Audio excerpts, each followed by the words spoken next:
Yo, yo, yo, ladies and gentlemen, welcome back to the package out with the Wolf Graves. What's going on, Jesse? How you doing? First one here, first one to comment, almost always. Thank you so much for being here. We're going to talk a little bit about Firewall Ultra today and before we get into anything. And this is going to be a little bit of a long intro before we actually get into any gameplay. Reason being is because Firewall Ultra is going to be coming out very, very soon. I believe the 25th, so it's about 5 days. This is 3 days earlier than the initial release of Firewall 0 Hour, which is the first iteration of Firewall. So, interesting that they make it so that it's a little bit earlier than the first title. But Petrifying Pumpkins, being as good as he is, and also a moderator in the Firewall Ultra channel, Firewall, I just say First Contact Entertainment Discord channel.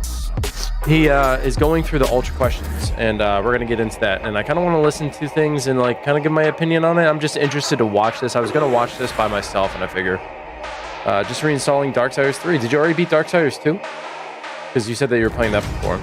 But I was listening to this initially while I was playing with my son, but then I was like, I really want to pay attention to it, and I kind of want to go over it with everybody else. So we're going to get into it, so without further ado, let's go.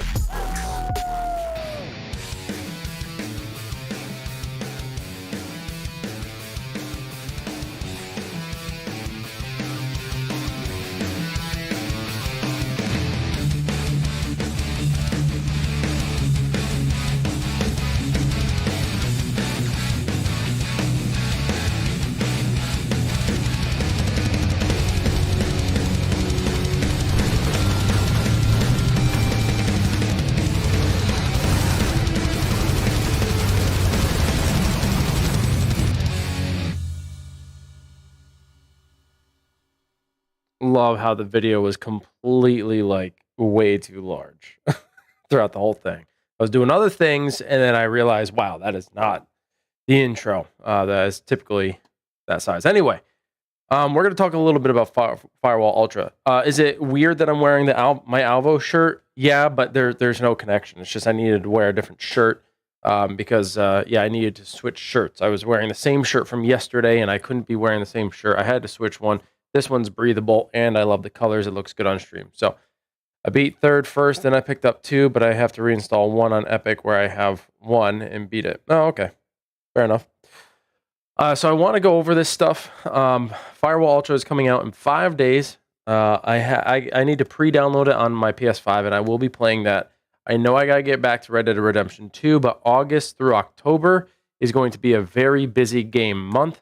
There are a few things, especially if I'm going to be doing any kind of coverage of Firewall Ultra, I have to play it. I got Firewall 0 Hour on the very first day that it came out in 2018.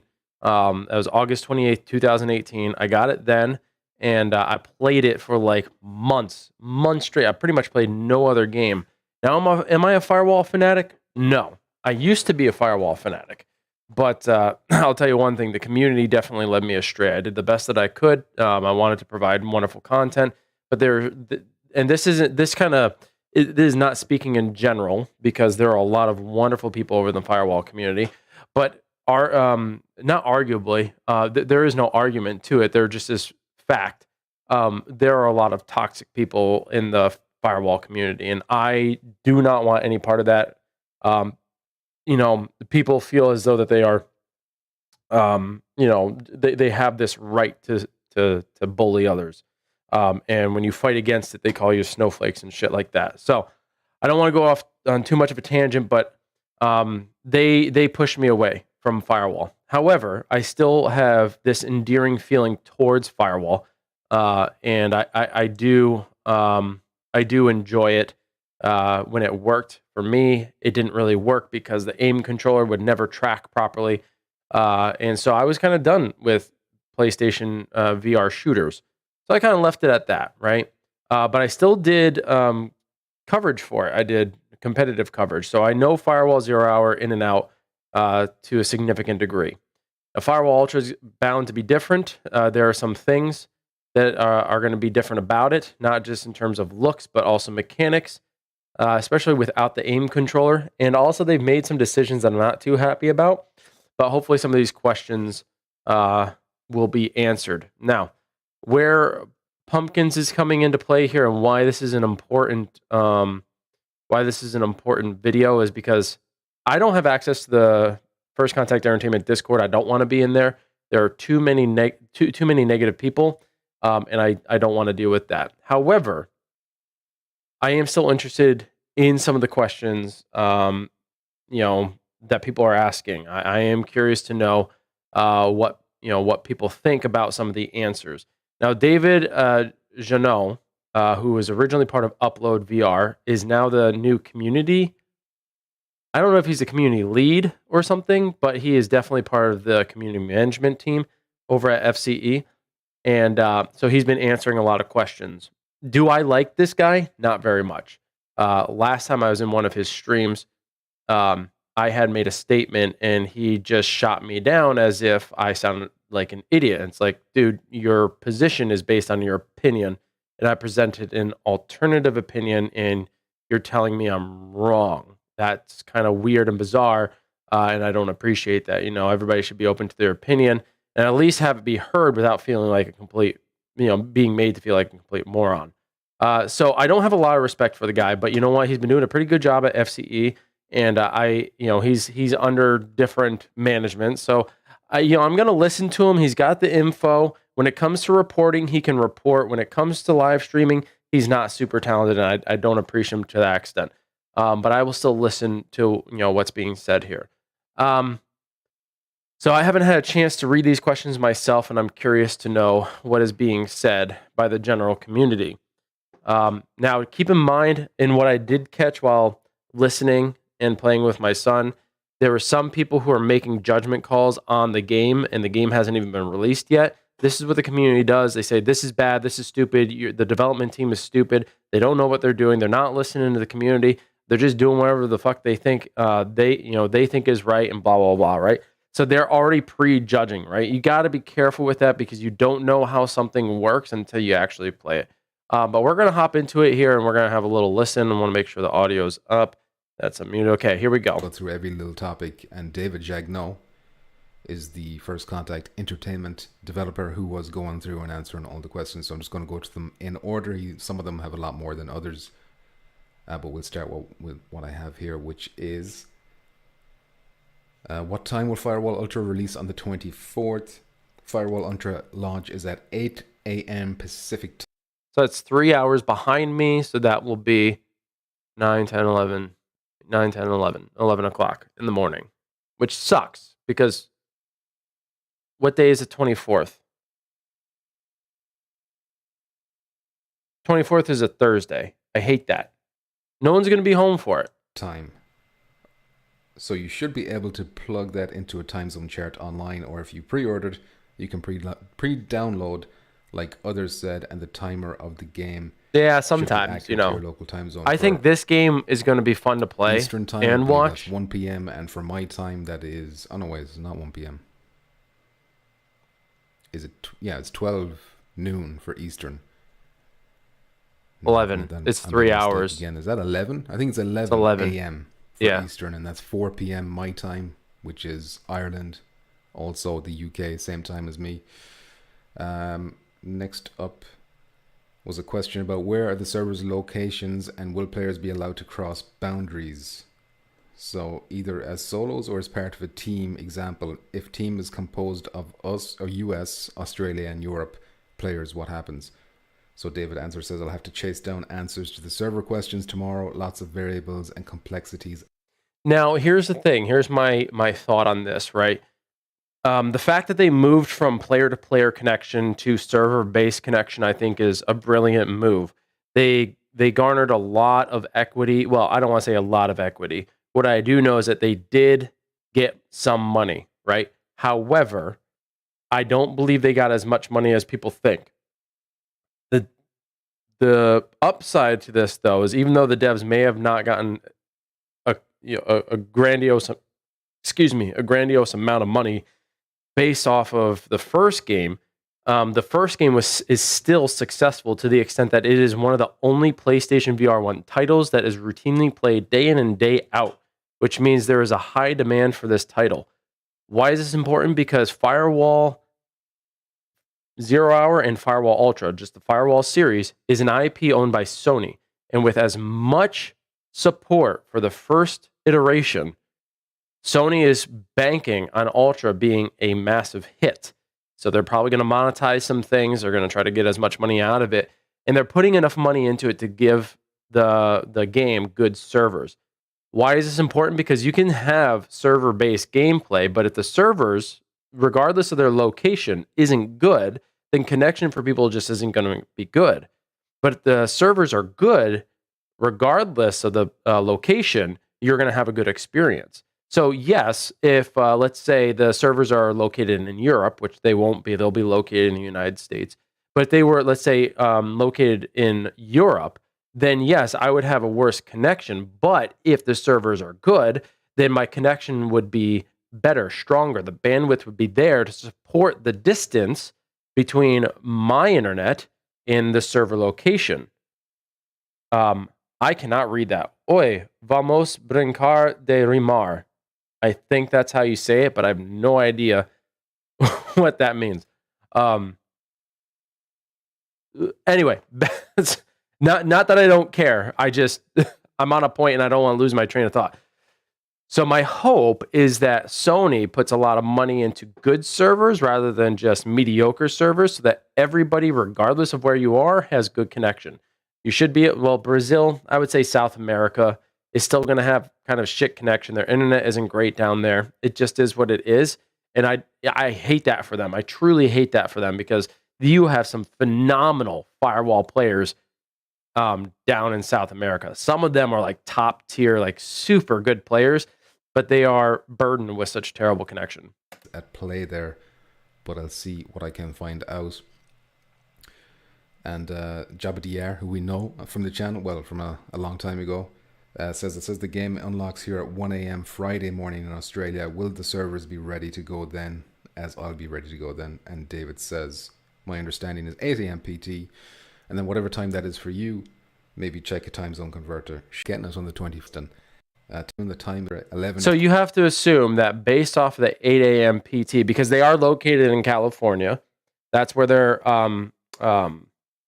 building is.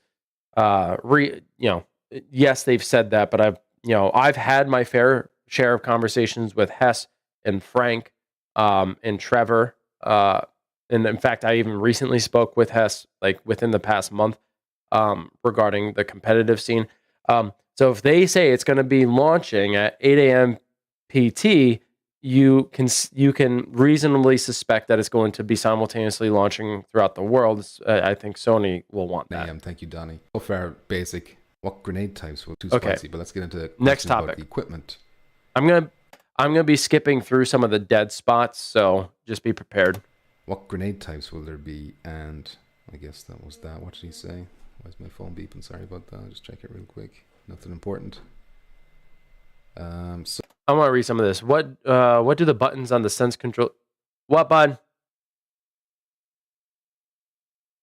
Buddy, I can't right now.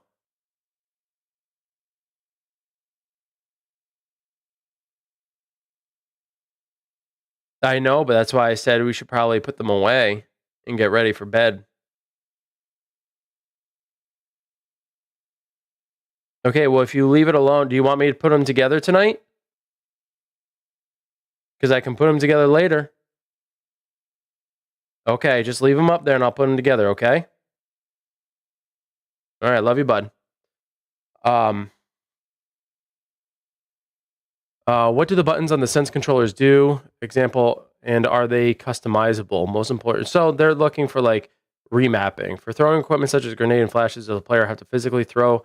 No, you don't have to. With motion sensors, if I place one, will my whole team see the location of a detected enemy?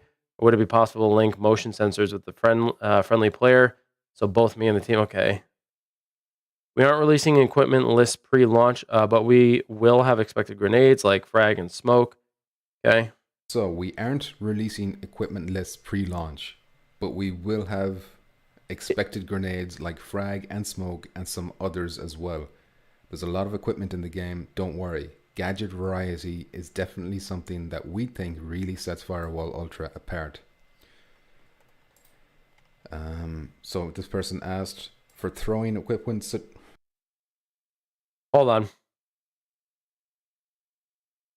What's up, Ryan Fries? How's it going? Sorry, I don't have this. I wish I could pop it out.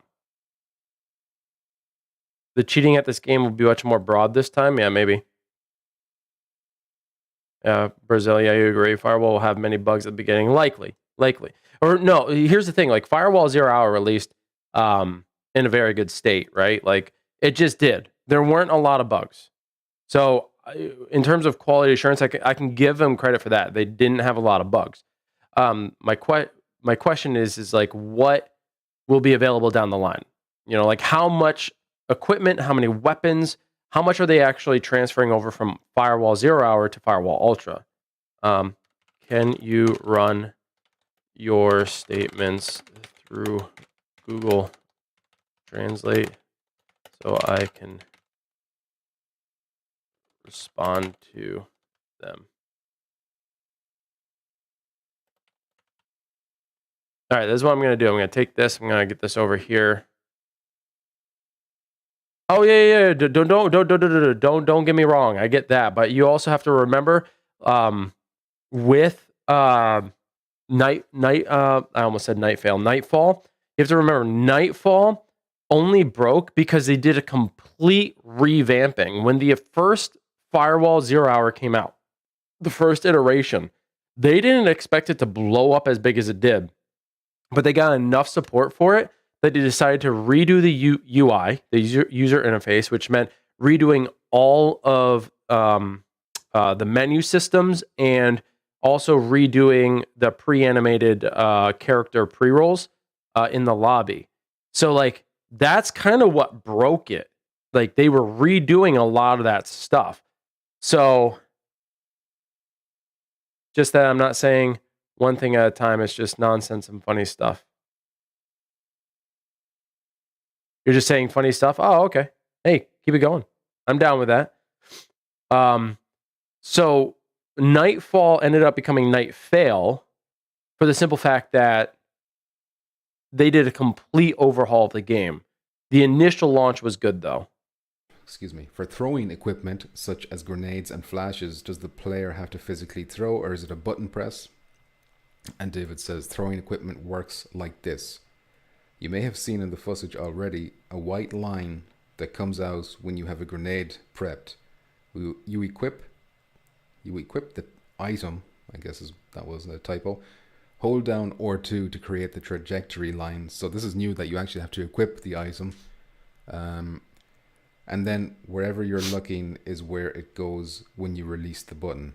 So like equipping the item, yes, is kind of new, but you also have to remember that to actually throw the grenade, you still had to prep it, right? So you still had to hold the button.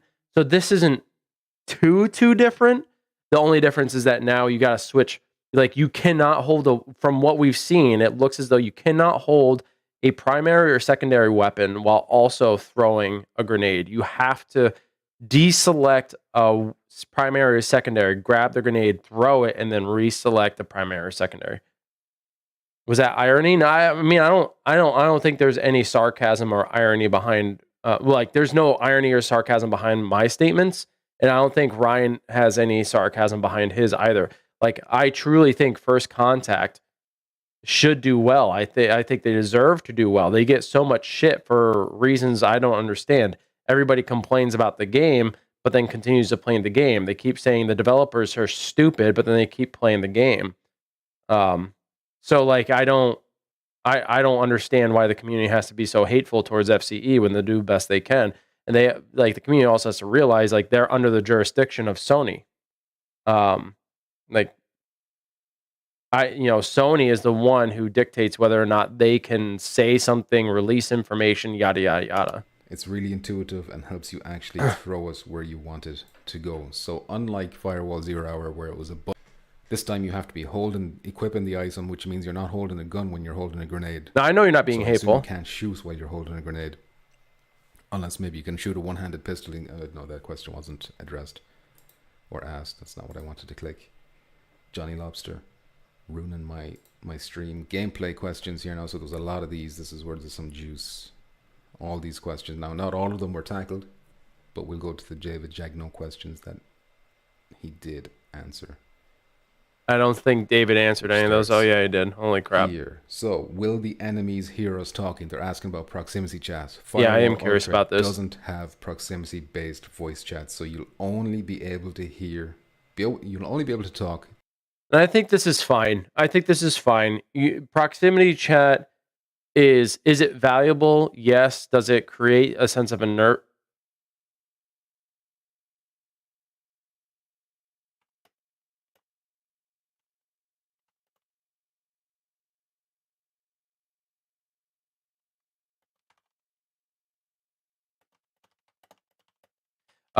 Proximity chat doesn't really have too much value. Like, it has some value for immersive purposes, but it doesn't hold too much value, in my opinion, when it comes to this game. To your teammates. So that was a question that was being asked a lot, especially after Pavlov and stuff like that had proximity chat. People were wondering, were the same coming to Firewall Ultra? And the answer is no. It sounds like it's the same as Firewall 0 hour with team only. Donnie's hyped for the new equipment. Free. We'll see. How can we weapon swap? So you can change weapons by holding the circle button, looking at the weapon you want, using your eyes, then releasing the circle button. So you hold the circle. This is where I get upset. What's up, Puddles? How's it going, girl? So this is where I get upset. They want to implement eye tracking, and I understand that they kind of want to do this because they feel as though it's going to be really good. Nothing is faster than a button press.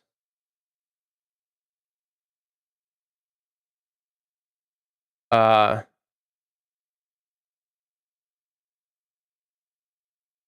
buttons, yeah, I'm curious about that.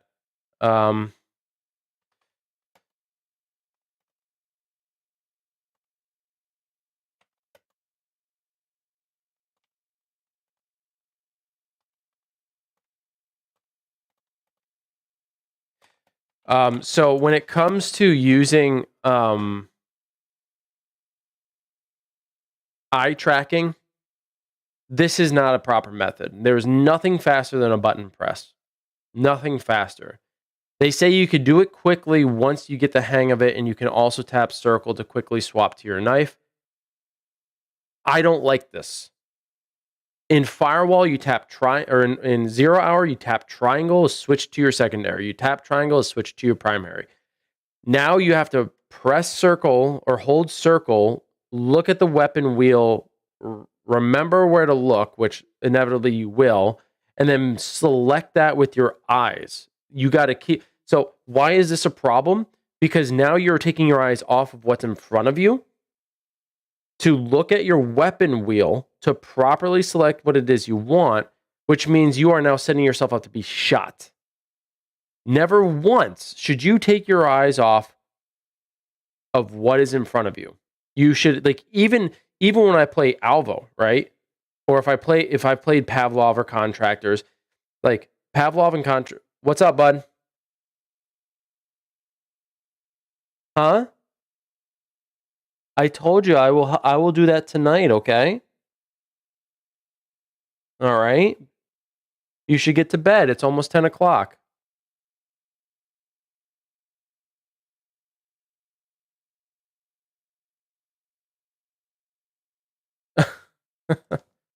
I never said anything about statements being meaningless. I said I do not understand, so I cannot respond. If you could Google Translate, it would help me respond to your statements. That's all I was saying. I just finished some zombie snipes. He sure does. So doing this makes no sense. Like, if I'm playing Pavlov, Contractors, Onward, whatever, I intuitively know where on my physical person my weapons are. My primary is going to be either on my chest, Pavlov, Contractors, and Yeah, the chat's kind of funny. It's all on your chest for your primary, and your holster, your hip holster, is your secondary, right? So I could just grab here without taking my eyes off what's in front of me. I can grab here and never take my eyes off of what's in front of me. Now what I have to do is I have to hold circle, look at the weapon wheel that pulls up right here, which now on my peripheral, I cannot see technically what's behind me very clearly. Select what I want and then release. So like to me, like that is not intuitive at all. It's not good.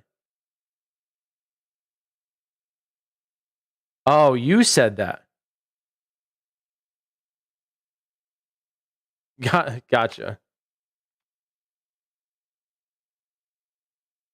I mean, I don't think anything anyone says is meaningless. I'll be honest.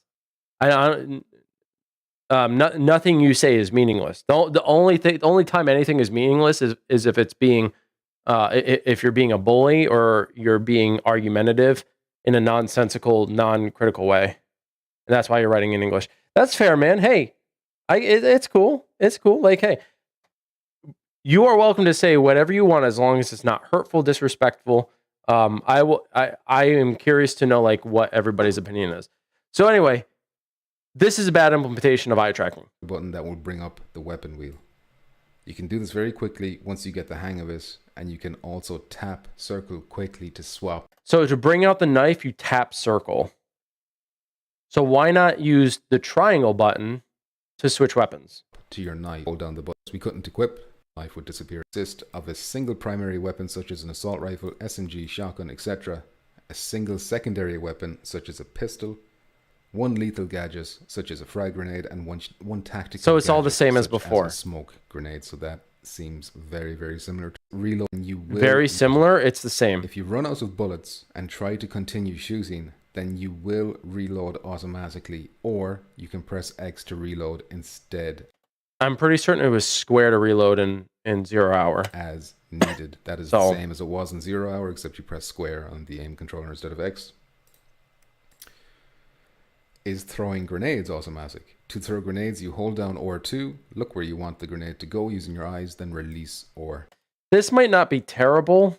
I still don't like it though, because you gotta look, you gotta hold down, you gotta press circle or hold circle. Again, hold circle, look at the grenade, let go of circle while looking at the grenade, then hold R2, and then look where you need to throw it, and then release R2. Whereas in 0 hour, all you had to do was hold down, I think it was L1, which brought up the trajectory, and then release L1. That was it. So you're trading one step for 1, 2, 3, 4, 5, 6 steps. You've added 5 steps to throw a fucking grenade. 2. Is there cross-team talking in lobby? So in public matchmaking, teams will spawn in separate lobbies. So you're not with the enemy team in the safe house lobby area. But in private matches, all players can talk to each other in the safe house lobby. So 8 people can be in that safe house. Safe house is like just a social lobby like some band between matches. PS4 2. I'm in the same boat. There'll be no beta for Firewall Ultra. It's all done in-house. System. Eye tracking isn't needed. Grenades with the old system. Eye tracking isn't needed. So you would want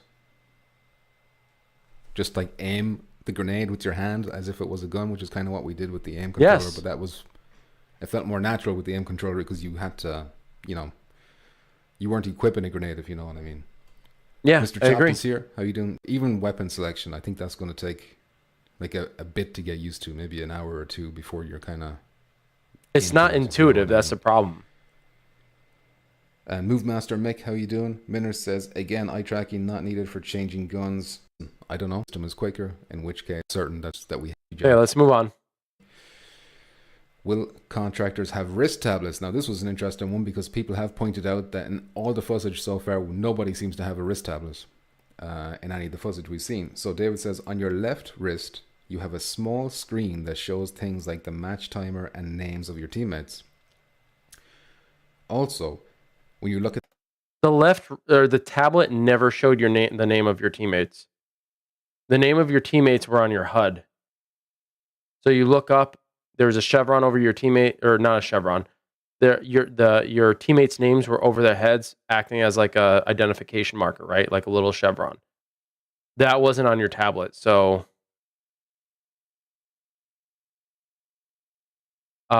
this is kind of new. So on your left wrist, you'll have a small screen that shows things like the match time and the name of your teammates. At the side of your gun, a digital HUD will appear showing your ammo count. Now, we did see that, at least a concept of it. I don't know if it was actual gameplay. Yeah, we did see that. That was shown in the very first trailer for Firewall Ultra, the reveal.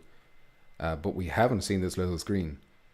It's interesting that he doesn't mention that the map is on it. So I wonder, will there be no map access? They had 3 different settings on the tablet. I'm sure they're going to have like other basic settings, right? So somebody asks, is this the only way or can I change it? I think he's on about the buttons, what buttons we press. Oh no, he's asking what you're saying, Minders, about can we use buttons maybe instead of eyes to change? He says, that's the only way to change weapons that I've seen. It's super quick and works great. It's not as quick as a button press, bro. Can I play seated? Yes. Playing seated works great. So that's good news for... Actually, there's been a saying, they wish they could sit down of bending down, picking things off the people. Some people have difficulty. Will Ultra have a crouch button? Here's another kind of accessibility kind of benefit. Yes, you can click the right stick to go into crouching state. So that returns from Firewall 0 Hour. Will there be a single player campaign mode on our... Yes. Yes. Click that left stick to sprint and then click the right stick to go into a slide. So it's funny how they're adding a sliding component. I mean, Alvo has done this from the beginning. And I'm not trying to compare the two. I think Contractors has sliding as well. Contractors doesn't implement sliding nearly as good though. So I'm curious to know how FCE implements sliding into the game. This is a very tactical espionage type title, very akin to Rainbow Six. I would say that it's not the gunplay isn't nearly as fast in Firewall as it is as Rainbow Six, but the running speed and the strategy associated with picking your contractors, picking your loadouts, very similar, very, very similar. So adding a slide when the running speed is incredibly slow as it is, the distance for the slide can't be much. I can't imagine it being much because you don't sprint very fast. So I don't know how relevant this will be. Right, so you can slide. That's a new mechanic. We knew it was coming, and you probably could have guessed that's how it would activate, but that's confirmation. If you're sprinting and then you click the right stick, you will slide. It'd be interesting to see if that speeds things up a bit or whatever. Can we change buttons in the settings? For example, circle to reload, X is to crouch. I don't think that will be an included functionality at launch. However, on PS5, you can remap buttons in the system settings itself. Okay, so you can remap. So but you have to remap your entire settings, just not in the game. Real quick. Oh shit, Move Master Mick. Member for 1 month. Hope you had a great weekend getting ready for what the comment is about. Does that mean, don't you get like one of those free every month or something? I'm not really sure what the highlights of the comment is about. Does that mean the first time I've seen it in use? It says they're just looking for the most accessibility as possible. Well, it's kind of similar to Firewall 0 Hour where it was very easy to play that game sitting down. Joshua says, I can't wait to see the Without Parole versus Petrifying Pumpkins tournament. I don't know if it'll happen. You can the ARM map so much. I hope it's there needed in the game. But can you prove that it's just Sony trying to show off but not needed in the game? But can you prove that it's negatively affecting the game? Is it a bad thing? Just because it's not needed doesn't mean it's bad. What are they? Just Sony trying to show off. I hope it's there. Minter says eye tracking is just Sony trying to show off but not needed in the game. But can you prove that it's negatively affecting the game? I can prove that the use of the eye tracking is negatively impacting the basic gameplay just by talking about the number of presses it takes to switch weapons and to set up a grenade. I don't understand how, logically, just talking through the steps to switch from your primary to your secondary and from any of your primary or secondary to a utility item already takes significantly longer to implement than what's in 0 hour. We're very likely going to be doing it. The only person on the team right now who will probably be playing it is me, though, because nobody else has a PS5. Well, Titch has a PS5, but he doesn't have the PSVR 2. And O'Doyle doesn't have the PS5 or PSVR 2. So I'll probably be the only one who actually can play it. So I can provide, my opinion on it. And I'm going to go in depth on it. Like, I'm going to try everything. At this stage, I don't care to play competitively. I'm not looking to play competitively. I'm not looking to go hard in the game. I just want to understand the game, Exactly. And Jesse, for someone who doesn't know Firewall 0 Hour, Firewall 0 Hour is incredibly intuitive. I don't have my aim controller with me. It's upstairs in my living room. But the way it was operated was you had all the PlayStation buttons. So you look at all these buttons, right? All these buttons, the triggers, the thumbsticks, the face buttons, the D-pads, even this center button here had its place on the aim controller, which looked like a little gun. And the way it played was so intuitive and so quick that the fighting was great. What they're doing now is using a gimmick of eye tracking and I agree with the statement that it's Sony trying to show off the technology. It has no intuitive sense to it whatsoever. I think that's the problem I'm having and many others are having is it takes away the fun. Hess said, what's the point of manual reloading? What's the point of manual reloading when games are supposed to be fun? Manual reloading takes away the fun of the game. Well, first of all, Alba proves that wrong, right? I manual reload all the time and I kick ass in that game. All right. I'm not the best, but I do kick ass. I played Firewall 0 Hour. And when I played it for a long time, initially, I kicked ass at that game because it was intuitive. It made sense. You can have fun with both. But now you've added 5 extra steps just to throw a grenade. When in the first game, you press and held a button, you aimed, and you released the button. That was it. You pressed one button. And you could press it quick if you wanted to do a quick throw. You aim the controller where you think it's going to trajectory. You press the button and release. And it's automatically going to throw it. But now you have to go through 5 extra steps just to do that. And the 5 extra steps include looking where you're going to be throwing. Because those are technically extra steps. So, I don't understand why David, who seemingly didn't play the first one, because on Upload VR, they don't really pay attention to PSVR too much. They really don't. They think it's an inferior product.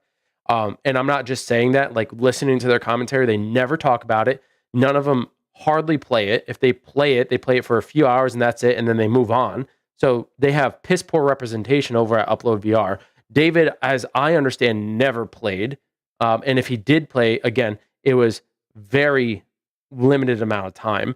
And I can almost guarantee David did not play Firewall 0 Hour to the extent that I have or other people have, or have even watched enough of it to truly understand the mechanics and how the eye tracking is going to be detrimental. Saying that it's quick and intuitive is a clear indication to me that he has no fundamental understanding of how inferior this process is going to be. Is it a bad thing? Just because it's not needed doesn't mean it's bad. And Pumpkin saying just because it's not needed doesn't mean it's bad. It's a cool gimmick, but it's improperly used. It's bad. It's bad. This is a situation where logically, when you think about it, it's bad. Now, if you want to use eye tracking to, let's say, so when you're walking around the building, right, you're going to see little yellow dots that are an indication that there's an environmental trigger in that, it's a POI, a point of interest, right? And to activate that, looking at that little dot makes it larger and tells you what button prompt to do. That would be a good implementation of eye tracking. It's not for PvP games, that's my opinion. I think it is for certain situations. When it comes to environmental interaction, eye tracking can be great. eye tracking is also very good for enhancing what you see while saving space and speed. So like the eye tracking is going to create, I'm forgetting the technical term, but it's when your peripheral is faded a little bit. It's like less rendered to save up space and RAM so that your system isn't overheated, right? And wherever your pupils are looking has the greatest density of triangles and resolution, right? So eye tracking is really good in that regard. But when it comes to interaction with your virtual space, it should have nothing to do with switching weapons, which is why manual reloading was so important for this game. It's not just a matter of the manual reloading, it's a matter of being able to place your weapons on your body and take them off by limiting the number of button presses. That's literally what it's for. If you don't want to do that, then keep the same formula you had. It wasn't broken, my opinion. No, it could be bad. Maybe it'll be annoying. It'll be very annoying. It's going to be quicker, guns down, look at a weapon, and then release button, just adding things for no real reason. Well, if you have to equip a grenade and an item, you can't, like, there's 4 things on the weapon wheel, so if you're doing it by button, that's tapping the button 4 times, potentially, depending on what you want to equip. Whereas with the weapon wheel and eye tracking, it's quicker. So he's justifying using eye tracking with button presses. Let's talk about how you switch weapons in 0 Hour. You press triangle. Holy shit. You're telling me you had to press 1 button to switch weapons? Oh. You also had to hold 1 button and release it to throw a grenade or a utility item. Whoa, you had to press and hold a button? Did you still have your gun in your hand? Yeah, you sure did. Whoa. So now you have to get rid of your primary or secondary to throw a utility item? This is taking a step back, people. This is taking a step back. That's what I mean when I said that. Chop says, I'm going to need to be sitting for a while. Turns out I have 2. Jesus. Ashua. Call. Does it disrupt the flow of the game? Is it unrealistic for a contractor in real life to slide into cover when they're being shot at? However, if they take the piss and you're just like constantly sliding around, then obviously that's no. There's stamina. There's always going to be stamina in this game. They had it in 0 Hour. Sliding is going to utilize stamina. So you are going to be limited on the number of slides. I can almost guarantee that if they implement it properly, sliding will use stamina. Therefore, you will not be able to dominantly slide and slide cancel, just like in Call of Duty. And it's not going to be anywhere near as fast. So it doesn't matter. The only upside to the eye tracking thing is that everybody's going to have to use it.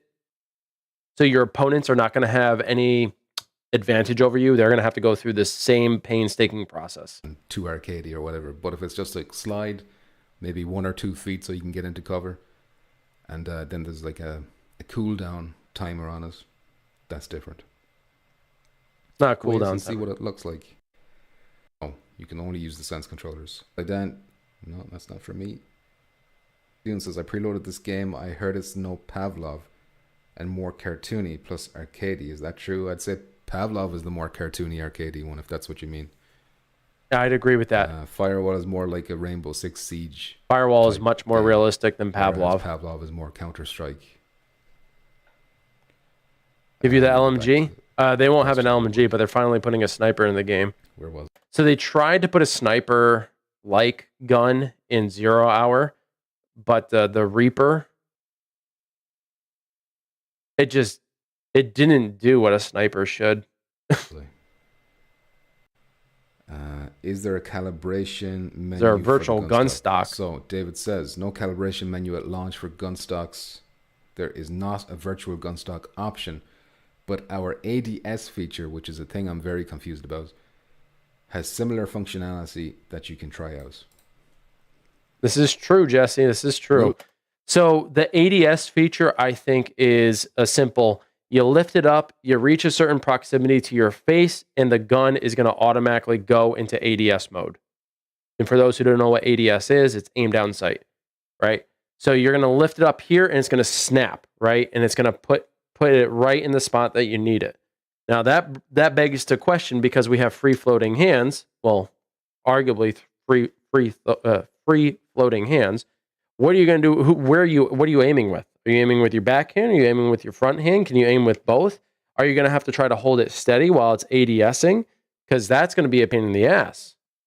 That's not how that works. If you have an automatic ADS that snaps it to your line of sight, I don't know. It just doesn't feel natural. Red chevrons be over enemies by default, or can we use a skill to remove? David says, nope, smiley face. They're gone over enemy. So this is something that we are looking for in 0 Hour is the lack of chevrons, the hardcore mode, right? Where the chevrons just aren't there, and you're going to have to base your aim on what you see. So you're going to have really good eyesight. You're going to have to be able to see your opponent rather than just see their chevron. And that I'm going to put a W on that too, because this means all of a sudden stealth is very viable, especially when you combine it with the fact that, you know, there's big time a lot of dark. That's the one thing that I like about Alvo is that it doesn't have chevrons until you get tagged, and then when you get tagged, it's only there for like a few seconds. Areas on maps now, and you know, proper hard to see environments, and flashlights are needed maybe for some parts, and night vision goggles are in there. So actual stealth, and of course we've seen the knife in action, so proper melee weapons too. Stealth is a proper tactic now, whereas before it was kind of a tactic, but you know, it was really difficult to pull us off.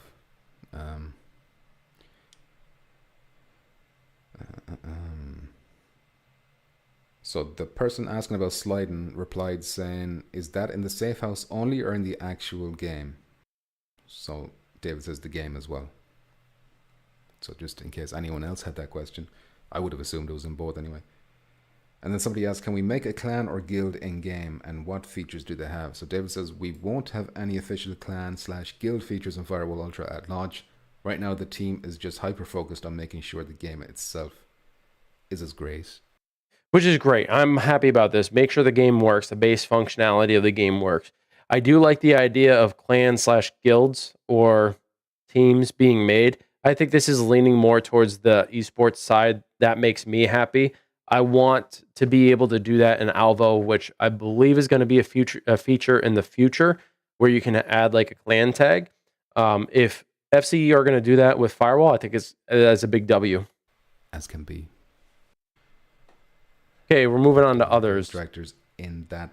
Okay, so if I order Digital Deluxe Edition, will all contractors in that pack skill be usable on day one?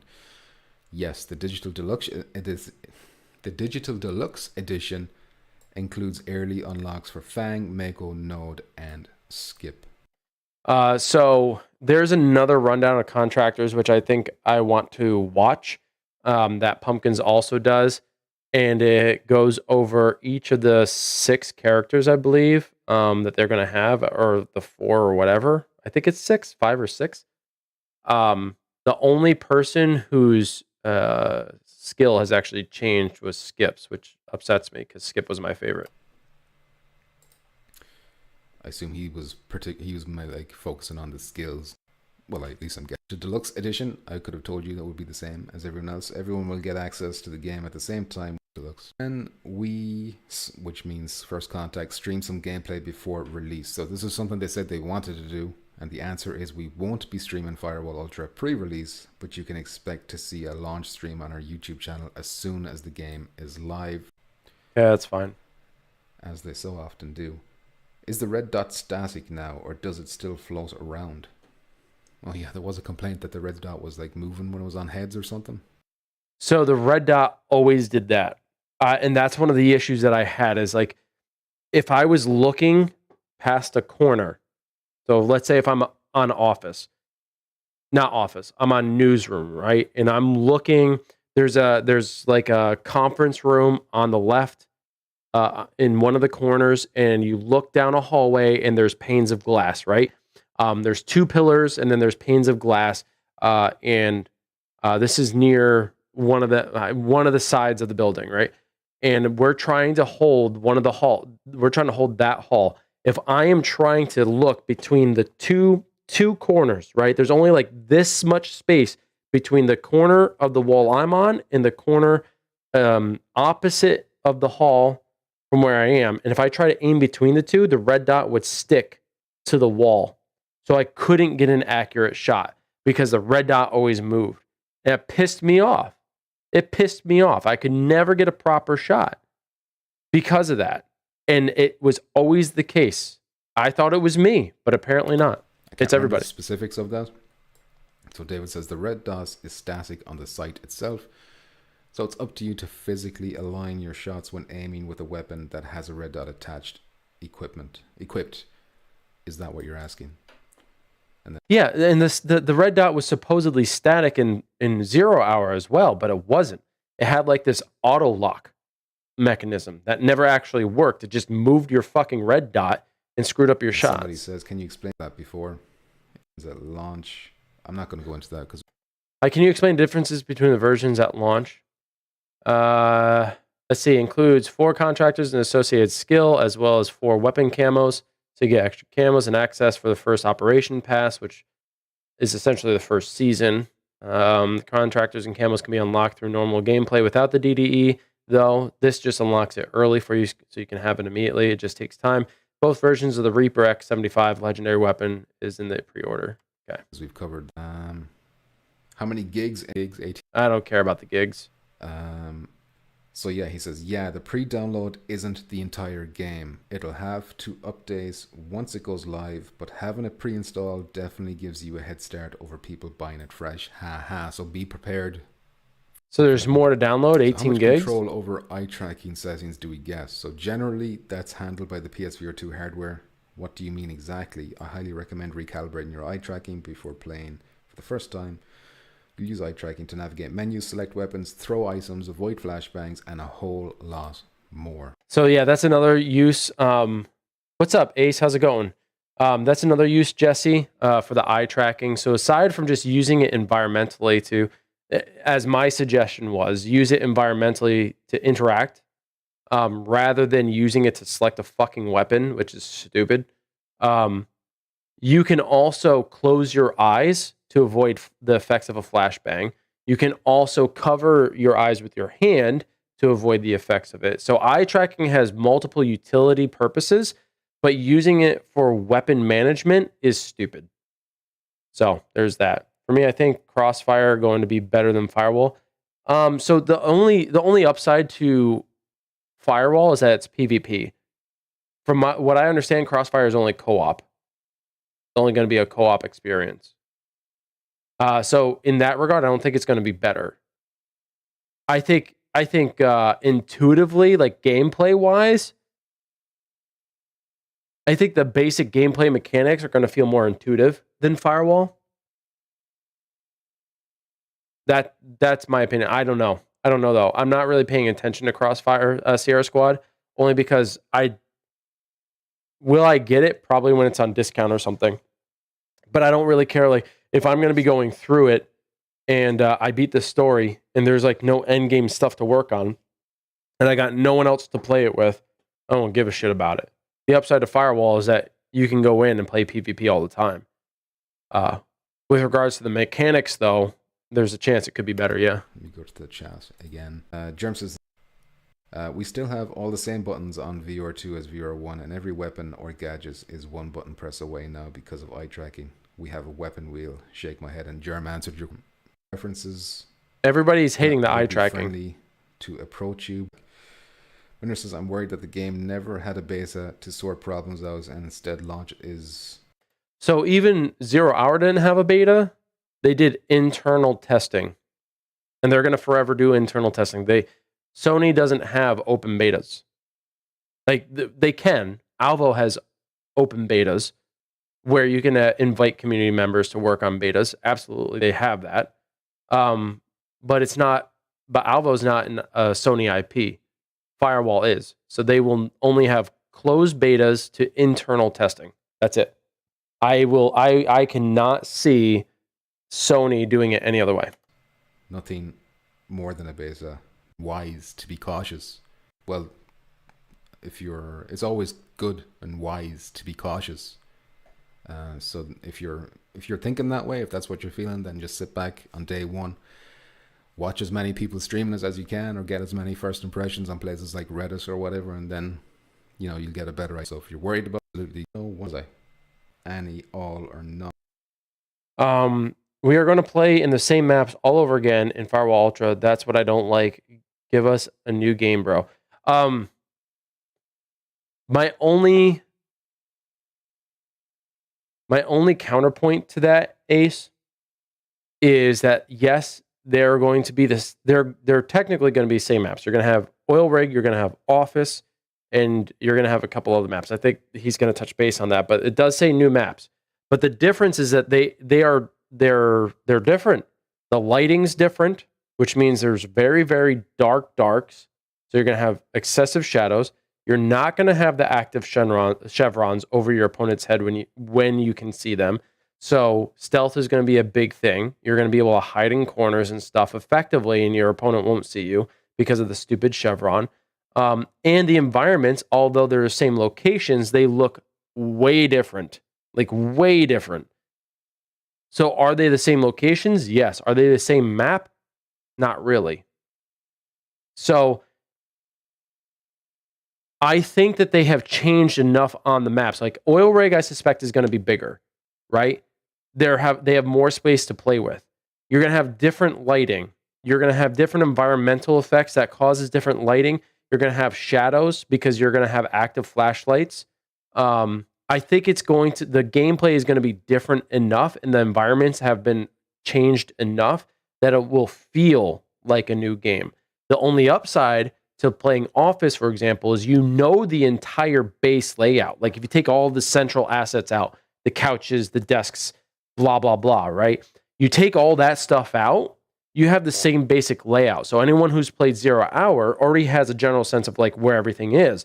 So if you're at the central stairs and you're at the top of the stairs and you're looking towards the stairs that would go down, to the upper left, there's the kitchen with the dining room. Straight ahead are 2 micro office spaces. To the left is the CEO office. Behind you is a couple more office spaces. To the right is the elevator hall, right? You know what I'm saying? So you take all that out, like where everything is. Now you throw all the new assets in, the way it's designed, the lights blinking because lights are hanging off the walls and they're not working effectively. You got sparks flying all over the place. You got papers on the floor. You got desks overturned, chairs overturned. You have lights in some areas completely off. Like you add all this in, it's going to look like a very different Office map. So that's what I'm excited about. It's changing the dynamic of the map, which gives it a sense of new play. Yes, same location. I would argue different map, if that makes sense. Of the actions you've listed above can be performed without eye tracking being enabled via other means, for example, button presses. So David says buttons are still used for selecting/confirming things, but as far as I'm aware, eye tracking is definitely used as a key enhancement of the game. What does this mean? What does that mean? Buttons are still used for selecting and confirming things? So are you going to be able to toggle off eye tracking? He needs to expound on that because that's confusing as hell. But as far as I'm aware, eye tracking is definitely used Ace. as a key in it. I don't know what that means. Is matches. All right, matches. So the only thing I know about matches is now it's a best of 3. So if you both win a round, then it's whoever gets the third. So you could possibly have 3 total matches before you go back to the main lobby. That's the extent that I know. Will there be private matches? Yes, you can matchmake into public matches or set up private matches for both PvP and PvE. That's standard. That's what they had in 0 Hour. Here. What features are there to make matchmaking easier? Let me scroll up to find the full comment. What features will be to make matchmaking easier for a group of friends trying to squad up? So once you and your friends are together in the safe house, you can join on your friends directly from the PS5 interface. You can start matchmaking and you'll be in a squad together. So 3-round matches. Will that be on different maps? Do we get to choose those maps, or will they get picked randomly as we see it in Firewall?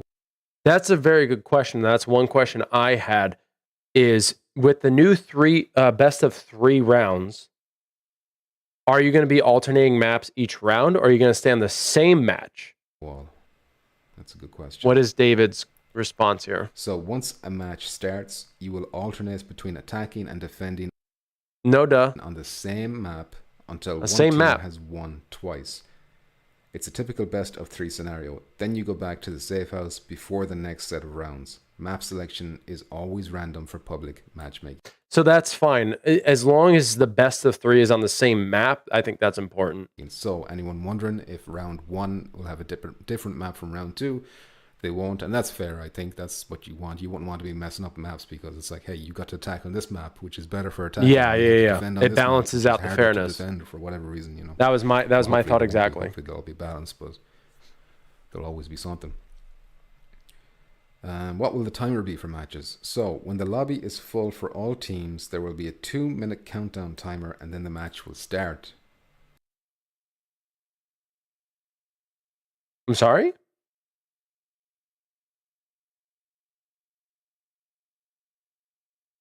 What?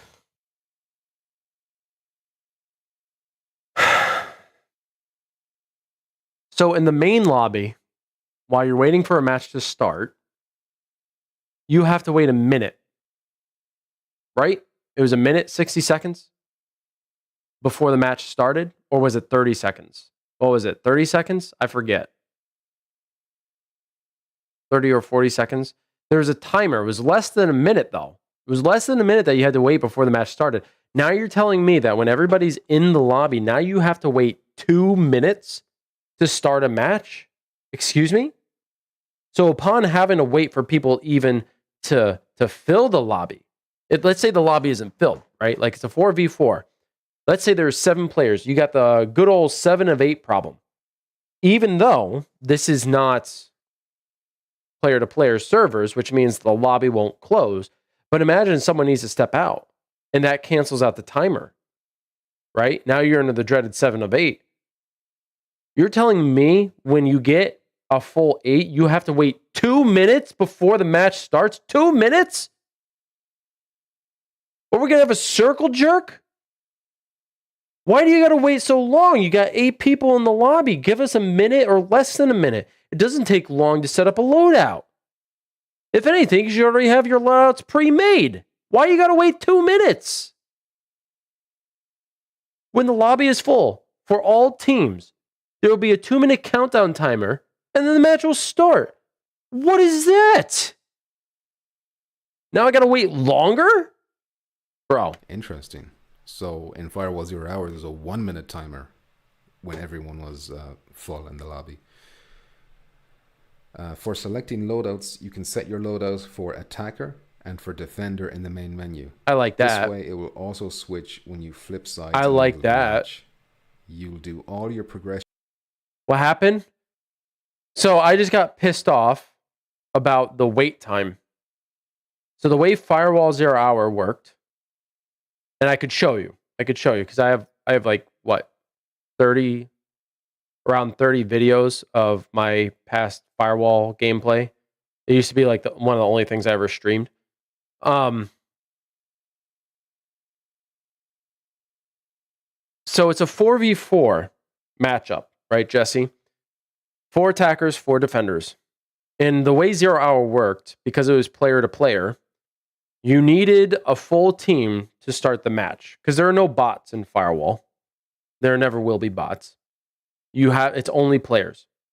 So if the lobby isn't full, you got to wait. And even today, there are times you get the dreaded 7 of 8 players, which means sometimes you might be waiting longer. You might be waiting 15 minutes before someone actually gets into the lobby. And once you get into the lobby, then you get a countdown timer. In 0 Hour, the countdown timer was a minute. So you'd have to wait a minute before the match started. Well, in Ultra, they are now increasing it to 2 minutes. 2 minutes that you have to wait before you can start the fucking game. Why? And it's even more, like what emphasizes my why is this point right here. You can pre-select your loadouts for attack and defend, which means once it's your turn to, let's say you start off on attack, it immediately gives you your primary attack setup without even thinking. It just gives it to you because you have hardwired the algorithm to recognize you're on attack. So this is the loadout you need. You could do the same thing for defender. So after your attack round, you go to defend. It automatically selects your defensive loadout. This is brilliant. This actually cuts down on so much of your preparation time. So if it cuts down on your preparation time, why give us an extra minute to prepare? Where's the logic? Why are we now forced to wait not only for the lobby to fill up, which could take several minutes, 10, 15 minutes, sometimes not that long, but it could take several minutes to not only fill the lobby, but now we got to wait an extra minute compared to 0 hour just for the fucking game to start. Question. You do all your progression purchases, loadout customization, gun customization, etc. in the safe house between matches. Although I think his question was, how long is the matches? The timer for the matches? Is it still 5 minutes? I think that's what... I'm fine that he answered this question incorrectly because it tells me how little they're actually... And I'm not a person to attack devs, but I'm going to tell you like when this is a bad choice. They've made some good choices like the loadouts, being able to automatically swap for you depending on what position you're in, whether it's attack or defend. I like the best of 3. It keeps you in the game longer rather than the lobby. I like the safe house lobby where everybody can run around, have a good time rather than just sitting there, like, pre-rendered animations for each of your characters, right? Like that old system is gone. It's bad. It's whatever. It's archaic at this time. So now you can actually run around the safe house. Like these are all good choices. Flashlights, right? Being able to block flash grenades and stuff like that. Like a lot of really good choices. But these are quality of life issues right here. Waiting 2 minutes before a game starts, right? Having stupid eye tracking for weapon management. These are like critically awful, and I mean critically awful decisions. What he was asking. Is the functionality at launch, and we'll absolutely be monitoring feedback and adjusting things as needed. Also, keep in mind you will not just be staring at a floating menu here. You'll be able to freely move around the entire safe house, accept assignments, unlock, purchase new guns and gear, customize things at the weapons bench. Ooh, there's a weapons bench. And practice at the shooting range. It won't feel as long as Firewall 0 hour. Okay. So they're saying there's so much more you can do in the safe house. That's all well and good. Okay, maybe the 2 minutes is required with all this extra stuff, but shouldn't you make all this extra stuff accessible before you even go into the safe house? Is that just me? Does that sound stupid to anyone else? Like to me, I think doing all this stuff beforehand, like when you go into a lobby, you want to start your game as quickly as possible. You don't want to be running around making significant, it sounds to me like they added an extra minute because you now have to physically go to a workbench to customize your loadout. You have to physically go to a cabinet to change your gear. You have to physically go to a shooting range, which is a brand new thing, to practice shooting. So they're implementing more player involvement based mechanics into the safe house, which is all well and good. I think that's really cool that they do that. But when you're entering the safe house, the goal, logically, is to start the game as quickly as possible, right? That's the whole point. Before you actually get into the lobby, that's when you want to prepare. That's when you want to set up your loadouts. That's when you want to, identify which missions, which optional missions that you want to complete and focus on those, right? Like that's when you want to do it. You don't want to do it when you're getting ready to go into a game. Sliding around and having knife fights are also very common pastimes. We can knife fight each other in the safe house. I don't know how I feel about that. I'm give that a love heart reaction because I like that. By the way, knife fights, Machete Mondays on Alvo, if you guys are interested. That's been in existence for a while now. Fergie and Dirt Nasty have been running it. Machete Mondays, they call them, because a lot of people use machetes, but you can also use the knives if you want. I'm more of a knife person, not a machete guy, even though I haven't attended one yet. But yeah, that's not a new thing. And also you can do knife fights and stuff like that in other games. So this isn't a new concept. It's just those Firewall fanboys are excited because now they can actually use knives rather than pressing a button to pull out. The only way that you could actually use a knife was for melee purposes, and that was clicking the right thumbstick on the aim controller, and it would stab, right? It would do a little stab swipe. Now you can actually have a knife out, and they're like, hey, we can have knife fights, whatever. Like, yeah, cool. I mean, you're a little bit behind the times, but at least now it's in there.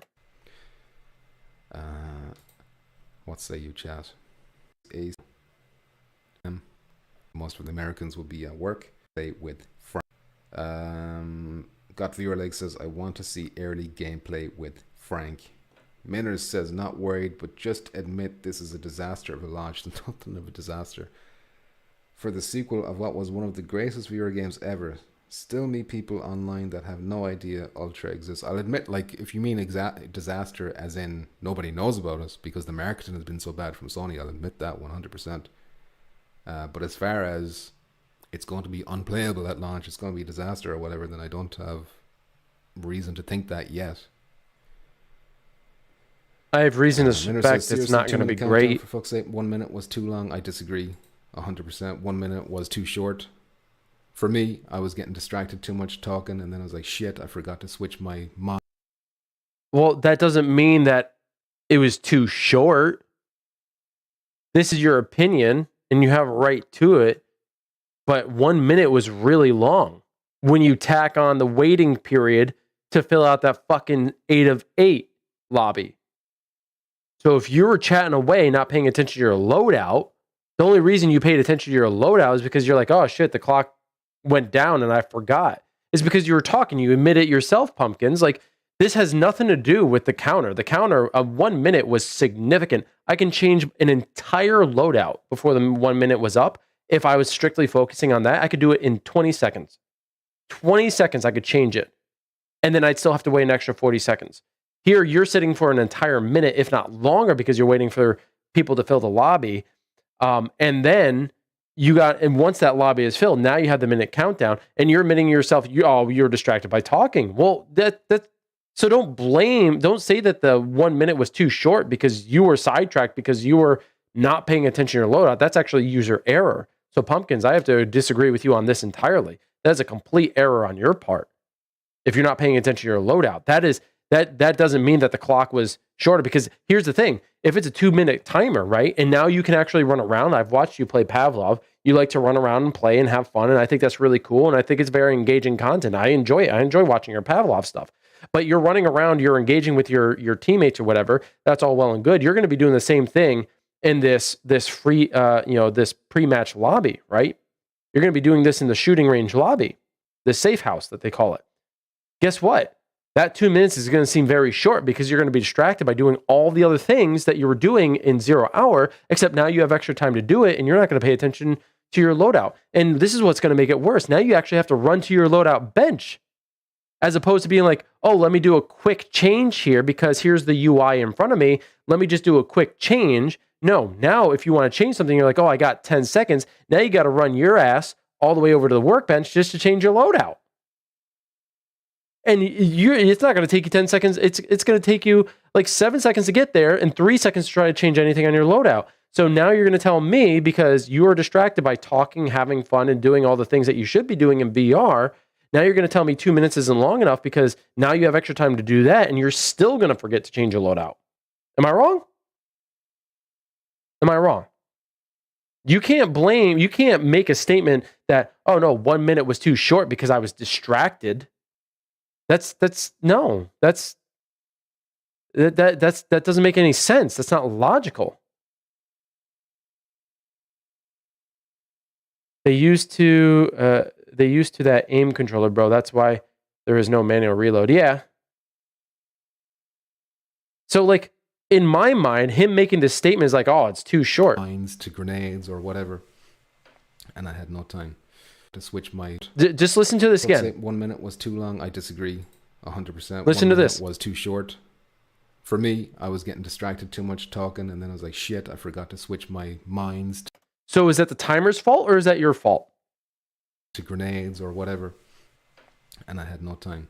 Listen to what like you're you saying, described, you're going Pumpkins. to be running around accepting contracts, which I assume will net you like, challenges that will get you XP and stuff like that, if that's what I'm interpreting correctly. So that might take time. So the 2 minutes, they extended it because now you actually have to run to certain places. I can respect that. Okay? Maybe went a little overboard with that, with the 2 minutes, but I still think that you should be prepared prior to entering the safe house with your loadouts and everything. That should all be done prior to entering the safe house, similar to what we were doing in 0 Hour. You shouldn't be spending 2 minutes running around in open space, scatterbrain, running around like a chicken with your head cut off to set up and prepare. Well, what alternative objectives am I going to do? I need to go look at that. Okay, now I got to run over to the table to set up my loadout. Okay, I don't like my loadout. I got to change that. Okay, hold on. I got to go over and change my contractor. That's a whole different table I now need to go to. Wait, I don't like those skills, so now I have to adjust. There's a whole lot of running.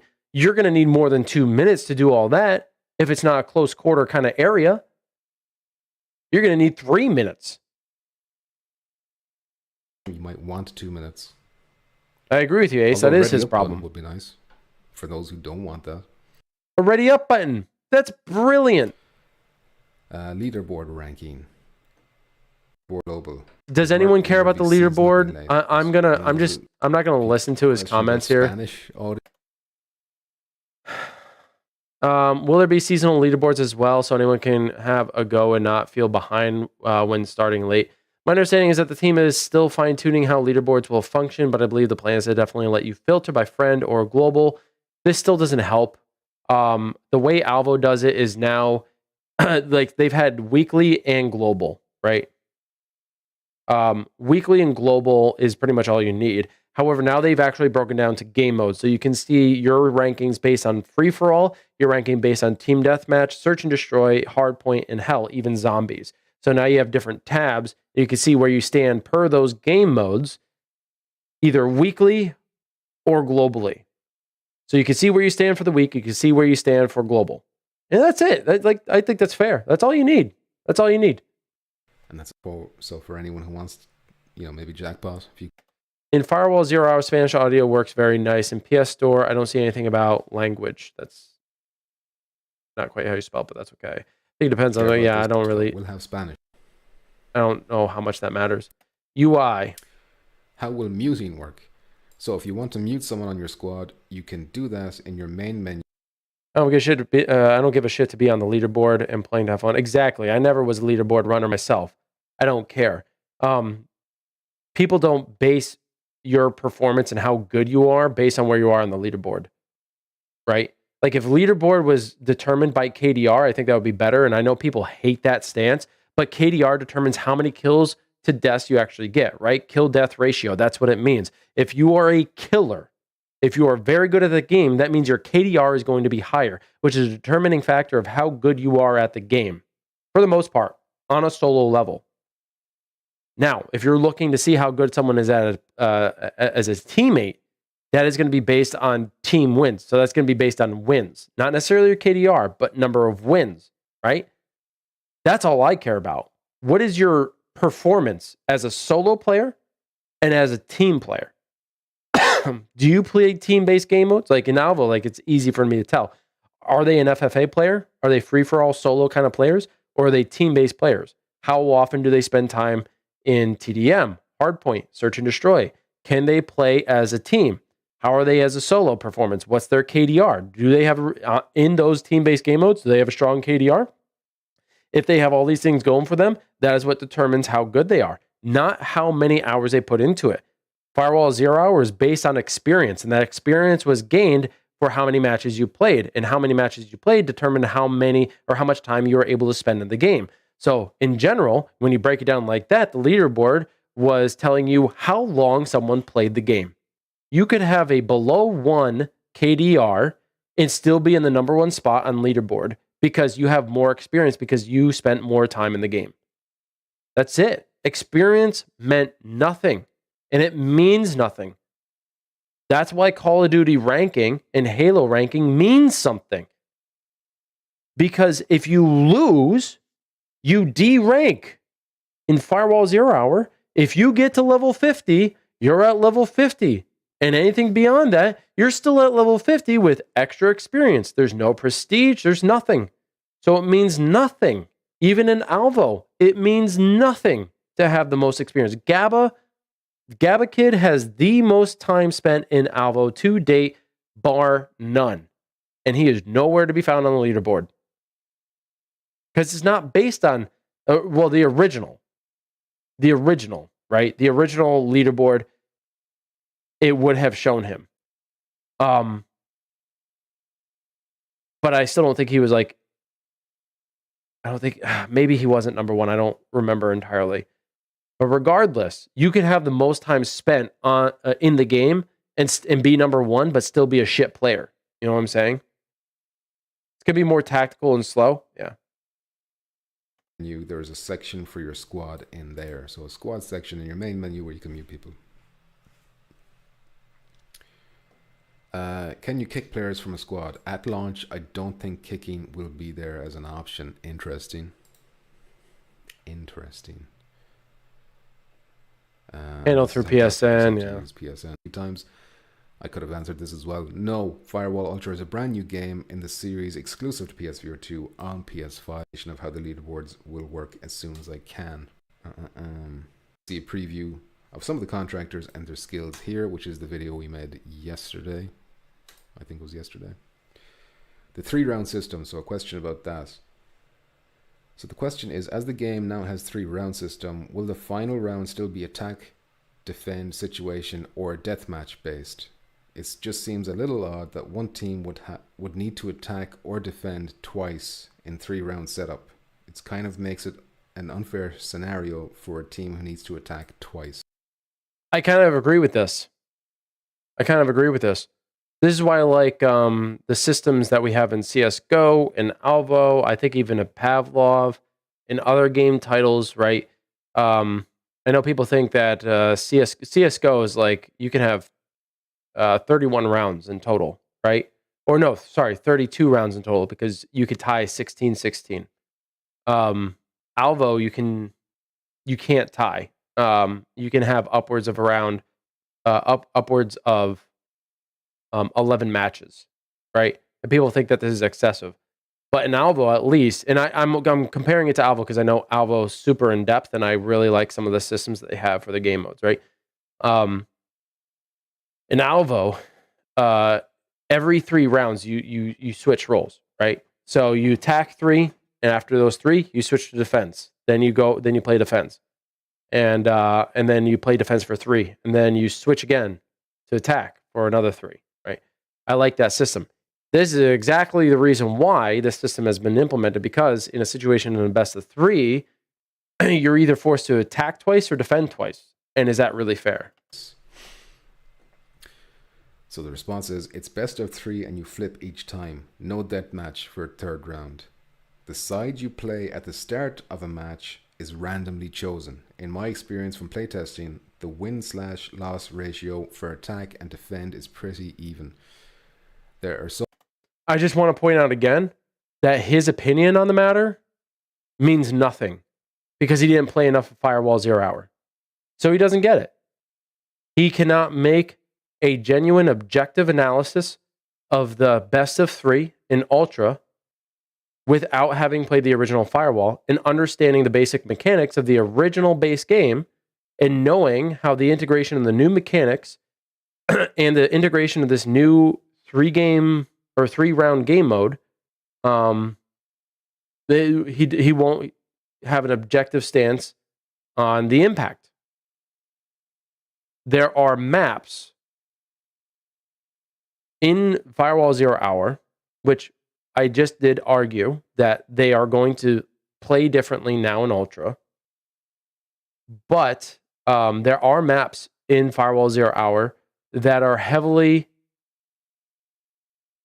support either the attack or defense position. So, for example, I would say Office, even though it's relatively, I would say it's kind of balanced. Depending on the spawn, it will have a very strong defense or attack. So it's more heavily in favor of defense. Warehouse is very heavily in favor of defense. Black Site, very heavily in favor of defense. Something is coming to PSVR, but I'm keeping it on the down low. I can't talk about it. But as FPS online shooter, no. And is not Ghost of Tabor. Is something else. I spoke to the developer. That's cool, man. Hey, listen, I have signed many NDAs. In fact, I've signed NDAs related to Firewall Ultra. I knew a lot about some of the stuff that's being discussed before the information was released. I'm not going to say what I knew, but yeah, I knew a lot beforehand. In fact, I knew a lot about the stuff coming to Ultra back at the end of 2021, early 2022. So I completely understand and respect NDAs. In fact, I'm still under NDA for some things as well. But now that this stuff is being released, like I can express my opinion about it and mention the fact that I did know about it. So I completely respect that. But I hope it's good, man. FPS online shooter, like I'm excited. Any more of that stuff makes me excited because VR is very intuitive for first-person shooters. So anyway, David Jeannot's opinion. He just doesn't know. He doesn't know, and I cannot respect his opinion on this. He says it's pretty even. You have no idea. You have you're doing internal play testing, which is not indicative of anything because the only true good player on the FCE team is Trevor, or Reckless, as people know him by. He's the only good player. He's the only one who plays consistently, and he's the only one who's ever competed at a high level. And I mean competed. He played in tournaments. He played in the league. He's one of the best players, bar none, one of the best players. He is the only one on the team who can play the game and tell you exactly where the balances are, where the balances are off. Outside that, I really don't trust anyone's opinion. It's all political speak. So many strategies for each side. I wouldn't say I felt more powerful on either side. And that's probably because you suck at the game, David. Answers that is that you don't have to worry about attacking or defending being easier, one of them being easier than the other one, because they seem balanced. But you can't, but Pumpkins, you're just agreeing because I don't know if it's because you're a moderator. I have greater respect for you than that. So I'm going to keep that judgment, and I'm going to put it to the side because I have greater faith in you to speak objectively than any of these other people. However, let's not beat around the bush. There is no balance. There's no perfect balance, and there will be metas found. There were metas found on every single one of the maps. Every single one of them. You cannot tell me that these are so balanced that this best of three is not going to favor the attack or favor the offense or defense. Not possible. Or from whatever stats he's pulling from. Okay, here's maps. So questions about maps. Will there be any new maps at launch? And new maps at launch. Yes, and we love to hear it. We love to hear that. We haven't seen them yet, but I'd love to hear it. And we should look at Germ over here. Will all the original DLC maps be included? So David says, we're not announcing the full map list pre-release. Sorry. We have a launch trailer coming out this week that will show lots of areas the other trailers haven't shown yet. So he says areas there. I wonder, does that mean maps, different maps, or will it just be different areas of the maps we've already seen? You could read it both ways, I suppose. Is there a possibility for fully dark maps that will be mandatory to use flashlights or night vision? Also maybe maps that start at night and end with a morning light. Nice little rhyme there. David says we definitely have some maps that will be much harder to navigate effectively without a flashlight or night vision. I like this. Which I think is cool. And I would love like a real pitch dark map. Yeah, me too, Pumpkin. Me too. To use flashlights or whatever. Dennis Playdog. How you doing, Dennis? I bought PSVR 2 €600 in Europe. I don't care about his I am as well. chat. I'm so hyped. Minner says, wow, maybe think about the game. Why should we have to wait for people who are messing around? Who needs 2 minutes to get ready? I don't know. I He did more than 1 minute on several occasions, although I was messing around. He always talks about, yeah, I mean, touching tips is even his podcast, which is, by the way, it's not a bad podcast. He is relatively monotone, so it doesn't it really doesn't perk your ears because he doesn't speak super eloquently, but he speaks well, right? The only problem is that he's got no inflection. He has no exaggeration, no animation in the way he speaks. So he's a bit monotone, but in general, like the information is good. So if you guys are interested, touching tips on his page is a pretty good podcast. And he is always talking about the moist factor, but he just admitted himself. You know, he's goofing off. He's saying stuff. So like, yeah, he needs an extra minute. So, but people are still talking about it. It's not just for the people who are like hardcore, want to play. There is people who want to dick around and just mess around, so they have to accommodate for those people too. Which is fine, but you cannot bash the amount of time provided because of your antics. Does that make sense? Like, you cannot say that 1 minute was bad because you decided to talk for 50 seconds and not pay attention to your loadout. You can't say it's too short. That's unfair. That's on you. So you're saying we need to add an extra minute to accommodate your banter.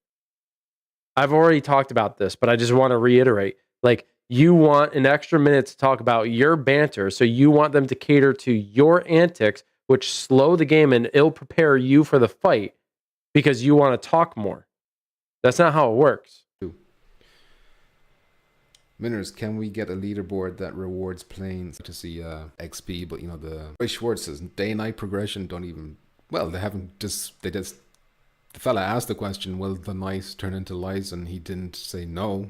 Yeah, the day and night cycle idea is kind of cool. Mr. Schwartz, it would be cool if that. Getting very vague answers. How would you not know about the leaderboard this close to launch? Frank should have answered questions. Well, maybe that's just not his particular department, and he might not feel comfortable giving a. I don't think it's Frank's department anymore. Answer. I mean, keep in mind it's Sunday night. You know, it might be hard for him to reach out to.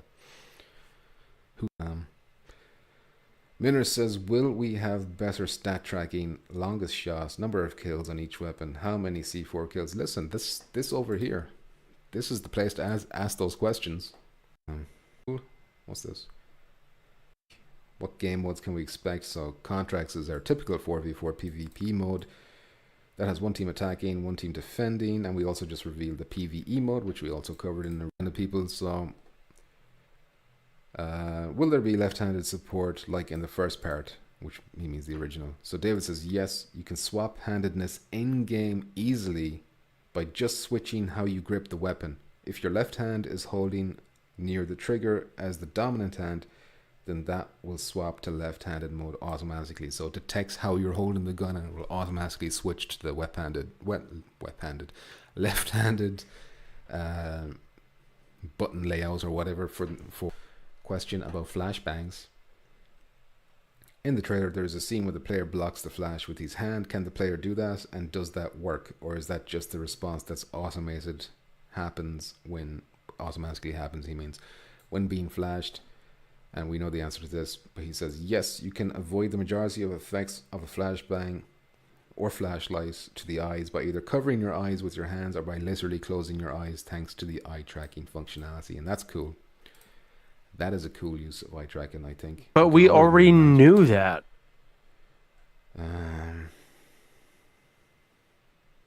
We already knew that. It's all cameras. Where was that answered? Someone posted something in my Discord about the cameras. Where was that answered? It was a screenshot. Was it Johnny Lobster? No, that's about the cameras said Johnny Lobsters. So I'm not sure what section this was in. It was under gameplay. Just realized we answered this in the press playthrough, so I know I can answer. Cams will now have a ring around them that lights up. This is good, so you know where the cameras are a little bit more easily. Before, like, you could figure out where the cameras were, but you'd have to play for a while, get to know where the cameras were, and then, you know, play around that. Whoever's in the cam when it gets shot out, so you can actually shoot the cameras, so this is good. I don't think... Maybe they did talk about this, but I don't remember the discussion around this. So you could shoot the cameras out. whoever's in the cam when it gets shot out will lose access to that cam for a few seconds. So it's a temporary. So it's not a permanent elimination of the camera. So long story short, yes, both teams can lose cams. How did I miss this? Oh, this was answered earlier because it wasn't answered by David Jagneau. It was answered by the First Contact Entertainment account, which is why I missed it. No, I can answer. Cameras will now have a ring around them that lights up when an enemy is in the camera. So if you're dead and you're looking through the CCTV cameras, whoever's still alive on the enemy team can look up and they can see that you're looking through that camera. I like Whoever that though. is in the cam when it gets shot out will lose access to that camera for a few seconds. So long story short, yes, both done on you by shooting at the cameras, which I think is cool. That adds a tactical wrinkle to the, do I shoot the camera? How many maps at launch? With lights on the maps, very least. I'm hoping to launch that. So sorry, I'm trying to get through the dead air. Minner says, can we still double crouch jammers? Please don't remove this. Double crouch jammers. Is this some kind of hacking technique? Oh my god. My god. Oh my god. Oh man. Is this some sort of hacking technique? This goes to show even a moderator, someone who speaks about Firewall, has no idea about the double crouch technique. Do you also know about the moonwalk? Do you know how to manipulate the controller so you can pop in and out and you can move faster? Do you not know about these things?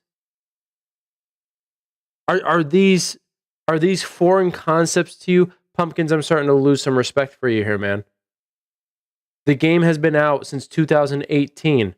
Double crouch has been known about since 2019. It's been in the game since before the first operation update. Moonwalking has always been a thing. Speed movement, or not speed hacking, but essentially speed movement has been a learned technique since this dawn of the game.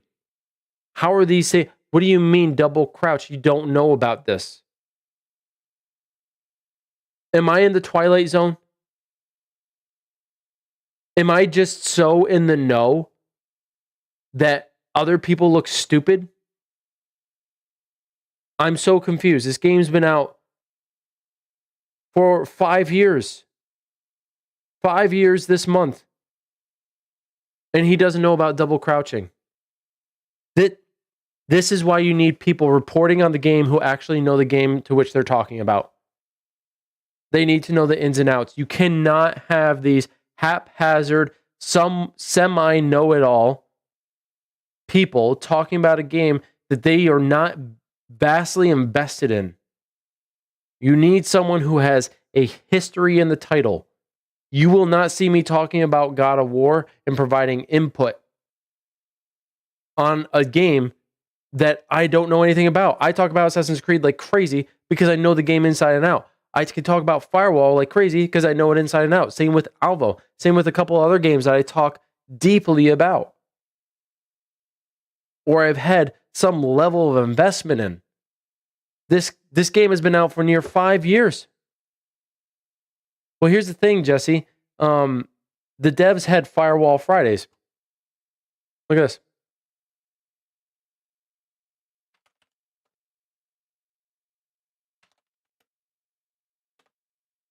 You go over to First Contact Entertainment's page, right?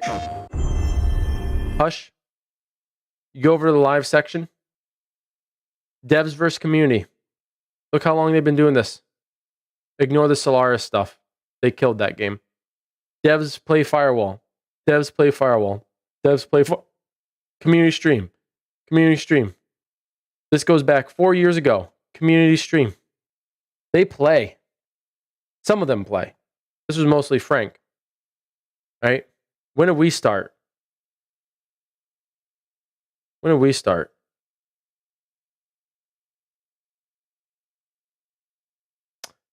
Two years ago. There's me and Titch. Back on a very old set, it seems.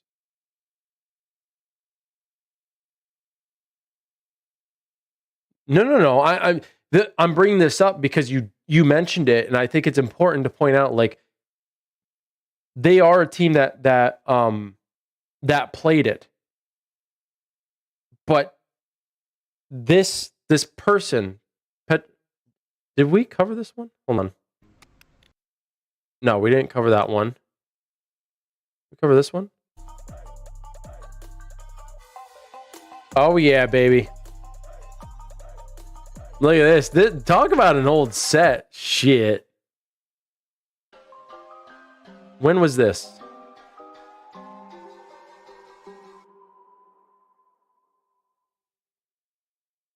This was an old set, man. Oh, we love this. Because I didn't have anything better to do. And then, yeah, probably just covering some of the Pro League stuff. Shit, when was that?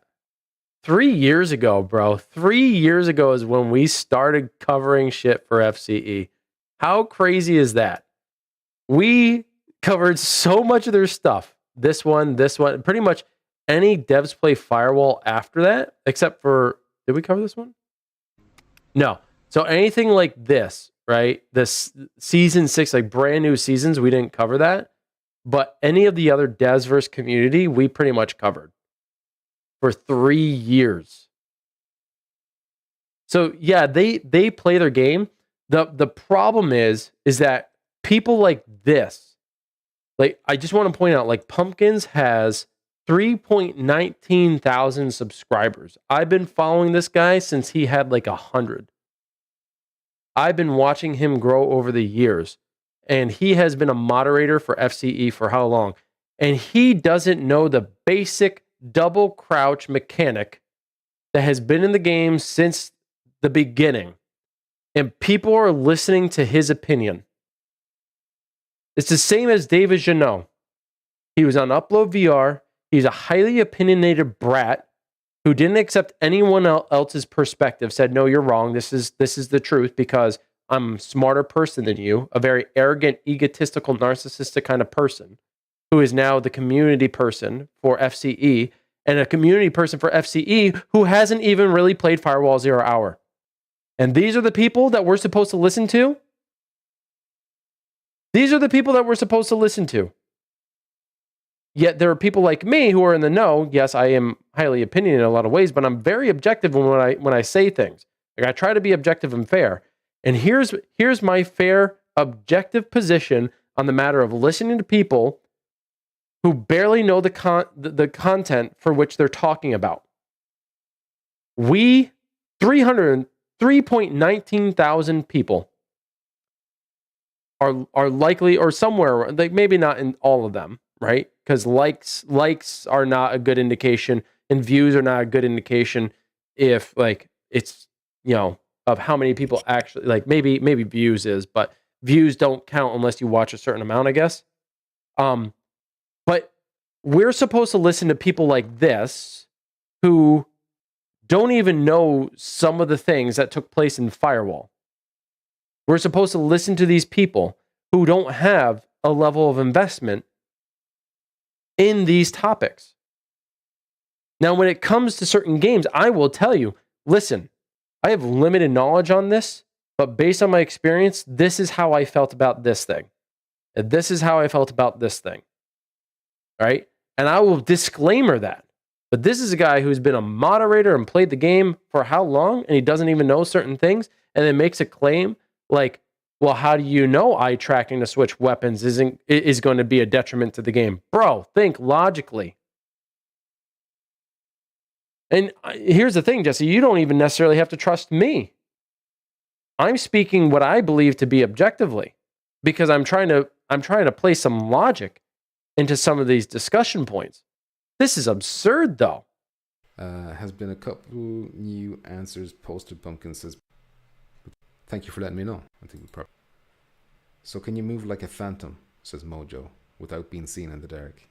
Certainly possible. You can be very sneaky at times, especially with Mako's ninja skill lowering the noise she makes while moving.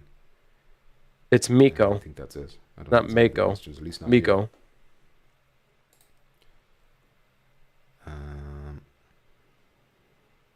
Still missing my aim, says Discord, and no one like they're allowed to answer. Bremen something says, Still haven't even answered questions about the dedicated servers.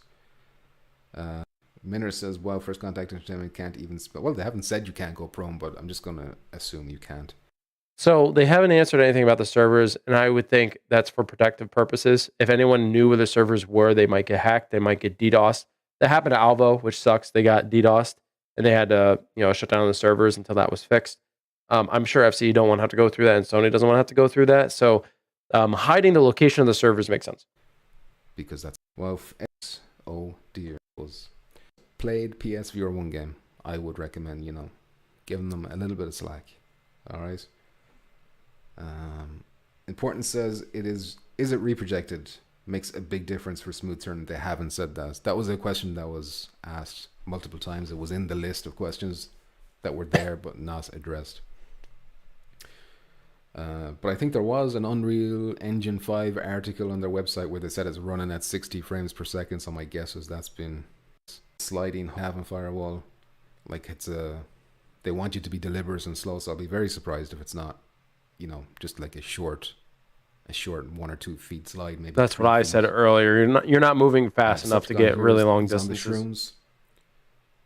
Lol, you don't what double dipping is. No, I don't know what double dipping is. You can go ahead and laugh at me if you want over that. I'll try not to cry too much about it. But actually, it's gotten to me now. You've gotten to me, and I have to end the stream. All right, Mr. Mick. It is it's something I noticed a little bit in like Horizon and Grand. But okay, so there's a few streams or whatever. Just because this is like kind of the end of it. So like he's just talking to his chat at this point. There is another video that I want to. So by the way, if you guys are interested in watching some of his stuff, which by the way, I am being very harsh with Pumpkins, but that's because I'm being very harsh with Ultra. Ultra has so many good things going for it, but it also has some very significant drawbacks that make me incredibly worried about the fundamental gameplay aspect of the game, and it's going to have a major drawback to the competitive scene, and I'm not excited for it. This is why I feel as though open beta testing rather than internal beta testing is much more preferred, because then you get a true objective feedback from the players. And in here, I don't think it's FCE's fault. I think it's Sony's fault, because they're the ones who give the green light as to whether or not you can beta test something. I know this because Alvo has to struggle with Sony on a regular basis. In fact, Sony pre-released Alvo before it was supposed to be released on PSVR 2. So people bought it, downloaded it, there was a live stream of it, and it wasn't even supposed to go live. So Sony makes mistakes on things that are not their own product, but they are extra protective of the things that are their product. And Firewall is one of their products. So they're going to be ultra protective. They're not going to let the community put their eyes on it beyond what they want them to see. And they're going to have straight internal testing, which is actually a very huge detriment to any kind of title. You need player feedback. You need player criticisms, and you need proper testing from people who have played the game far more than any of the developers have to get a true understanding of what will work and what will not work. And I don't blame FCE for this. I blame Sony for this. It's their fault. They would have to greenlight an open beta. Hey, Karen, how's it going? I have spent near 2 hours talking about Ultra and the video that the video of Petrifying Pumpkins that I just watched with everybody. So I am very, very concerned about this. I am going to get it pre-downloaded on my PS5, but I will tell you right now, I'm not excited about some of the mechanics. You heard all my complaints and my concerns, so let that be where it is. Now, so the exfil detail sounds really cool. I'm not going to watch this video because it is 10 minutes long, and I want to watch the contractors one first. But the exfil PvE sounds really cool. The PvE, I'll give you a rundown. The PvE is pretty much the same thing as what you were doing in Firewall 0 Hour, where you had to hack a laptop. But in this case, you have to hack 3 laptops and then go to an exfil zone. So like an evacuation zone. So you have to go in, hack 3 laptops, and then you got to get out. And then prior to getting out, let's say you're on oil rig, for example, your evacuation post is at the helipad. You have to evac at the helipad, and waiting for that chopper or plane or whatever is to come in to get you the hell out of there, you're going to have to defend against incoming AI. So it's going to be a really cool PvE experience, but how is this going to play towards the story of the characters? I'm not entirely sure, because there's supposed to be some sort of storyline. But that's the basis of the PvE mode. I want to talk more about the contractors. There's nothing more powerful than you. Fortunately, Pumpkins kind of goes over what FCE shared as it relates to the contractors, and I'll give my opinions here too. Which is what I'm expecting. From the sounds of things, it's like, why they're day one, they're just focusing on those ones, because those are the ones in the key art. You can see the key art over here. So those are the 6 ones they want to dive into to give you the contractors. So meet the elite contractors that will join the action, featuring returning favorites from Firewall 0 Hour and a brand new contractor, Havoc. So that's Havoc. They're putting this guy front and center. He's the poster child. Now, for those who don't know about Firewall 0 Hour, each contractor had their own biography. When you go to when you select the contractor itself, there's a little information button that you can hover over and select, and it'll give you their history. Some of their histories are really cool. Some of them are super generic, and some of them are a bit racist, if you ask me. Why am I blanking on his name now? The Canadian. Oh, I'm blanking on his name. I feel like an idiot. The one with the ski mask, and I can't remember. Anyway, he was like an ex-hockey player or something like that. I'm like, are you kidding me?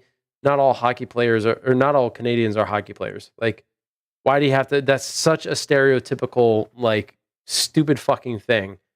And you give the only Canadian character a hockey background. That's so stupid.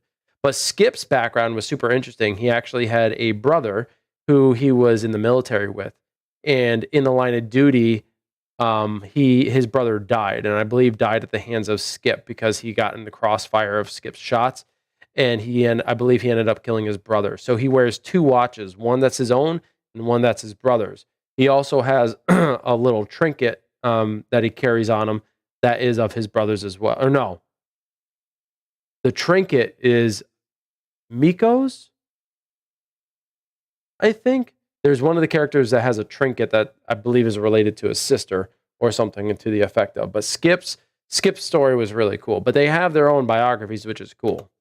Firewall Ultra, he's the new kid on the block, and his skill, which I was thinking was going to be a signpost to how everyone else's skill was going to be, seems to be more unique than I was anticipating. So Havoc joins the fray in Firewall Ultra as a brand new contractor with a background as a decorated former elite military operative. He is well trained and well conditioned and is looking to make a name for himself.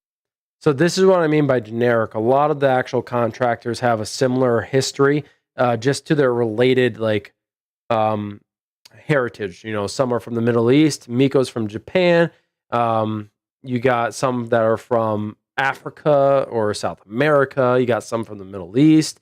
You got Skip is actually Australian, so you got some from Australia. So but it's very generic, right? They have a military background of some sort. In the world of and they become militia. His conditioned skill, so the name of his skill is called conditioned, increases his resistance to bullet damage. So this is bullet sponge that Texas had from 0 Hour. It's just called condition now. And deploys a mine once he's eliminated from battle. Now we knew this already. The interesting thing about this is that it's 2 skills from the first game combined into one. So his resistance to bullet damage, that was bullet sponge. Texas had that in the first one. That was her skill, bullet sponge. And then deploy a mine once eliminated was a skill called karma. I don't think it was nasal. Yeah, not just karma, instant karma. Unlock, and you could add this as a secondary skill. Which was a fantastic and overly used skill. Pissed me right off. So that was the only skill that we had officially confirmed months ago. So my thought was, because his is 2 previous skills rolled into one, that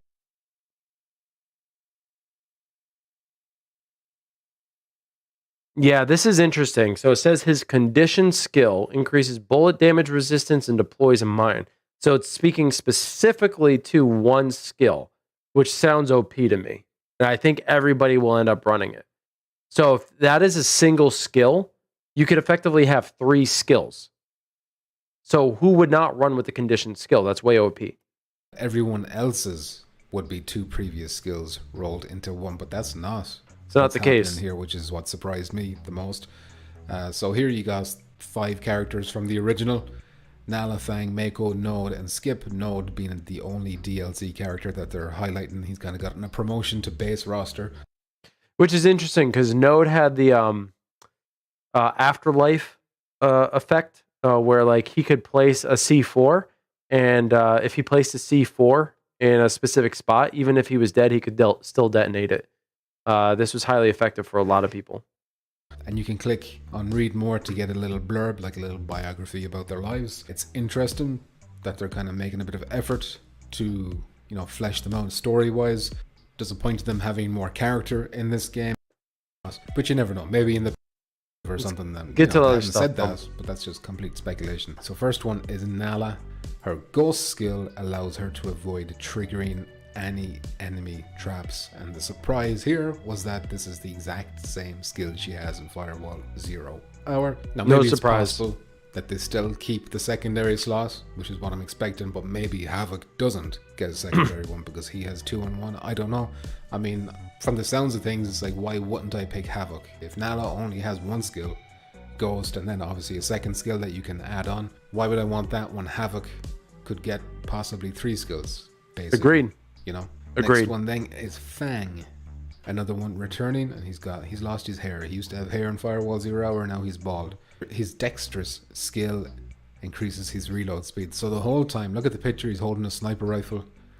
The whole time they're talking about how he's such a great marksman, I was like, okay, his skill is definitely going to be that he can like hold his breath or something like that when he's aiming to steady the scope. But no, it's the same skill he had in Firewall 0 Hour. So that surprised me as well, just by the way they were like talking up his marksmanship. Next up, I agree with Pumpkins on this. I think that's a wasted opportunity for Fang. Then is Mako from Japan. Her ninja skill reduces the noise of her movements, making her nearly undetectable to nearby enemies. And that skill is returning from Firewall 0 Hour. They really talked her up into being like a psychopath now. She's snapped, she's unhinged, she's calm. I don't see where, though. It says that she was part of a gang because that's what she was raised in, right? She pretty much acts as an assassin. She grew up in a syndicate of organized crime and witnessed horrific acts. After a few years of being used as a pawn by her father and other crime leaders, she snapped and wiped out his entire organization. I don't think that's snapping. I think that's just final retribution to being abused and raised in a very bad environment, causing her to flee and join an underground association of hired assassins and mercenaries. Probably she fell into this category of assassins and mercenaries so that she can fight against the tyranny and exploitation of people that she herself had experienced. I don't think this means that she snapped. Maybe she used this anger to finally get out of her bad experience and now fight against that. The only motivating factor for her is that she gets to help dismantle the criminal organizations. To me, that doesn't indicate that she snapped. So his interpretation of her being a ruthless killer psychopath, she doesn't sound psychotic at all. She sounds like a person, like if you put it in Law and Order SVU terms, right? Like Olivia Benson, for example, her mother was abused, right? She was sexually abused, which resulted in Olivia being born.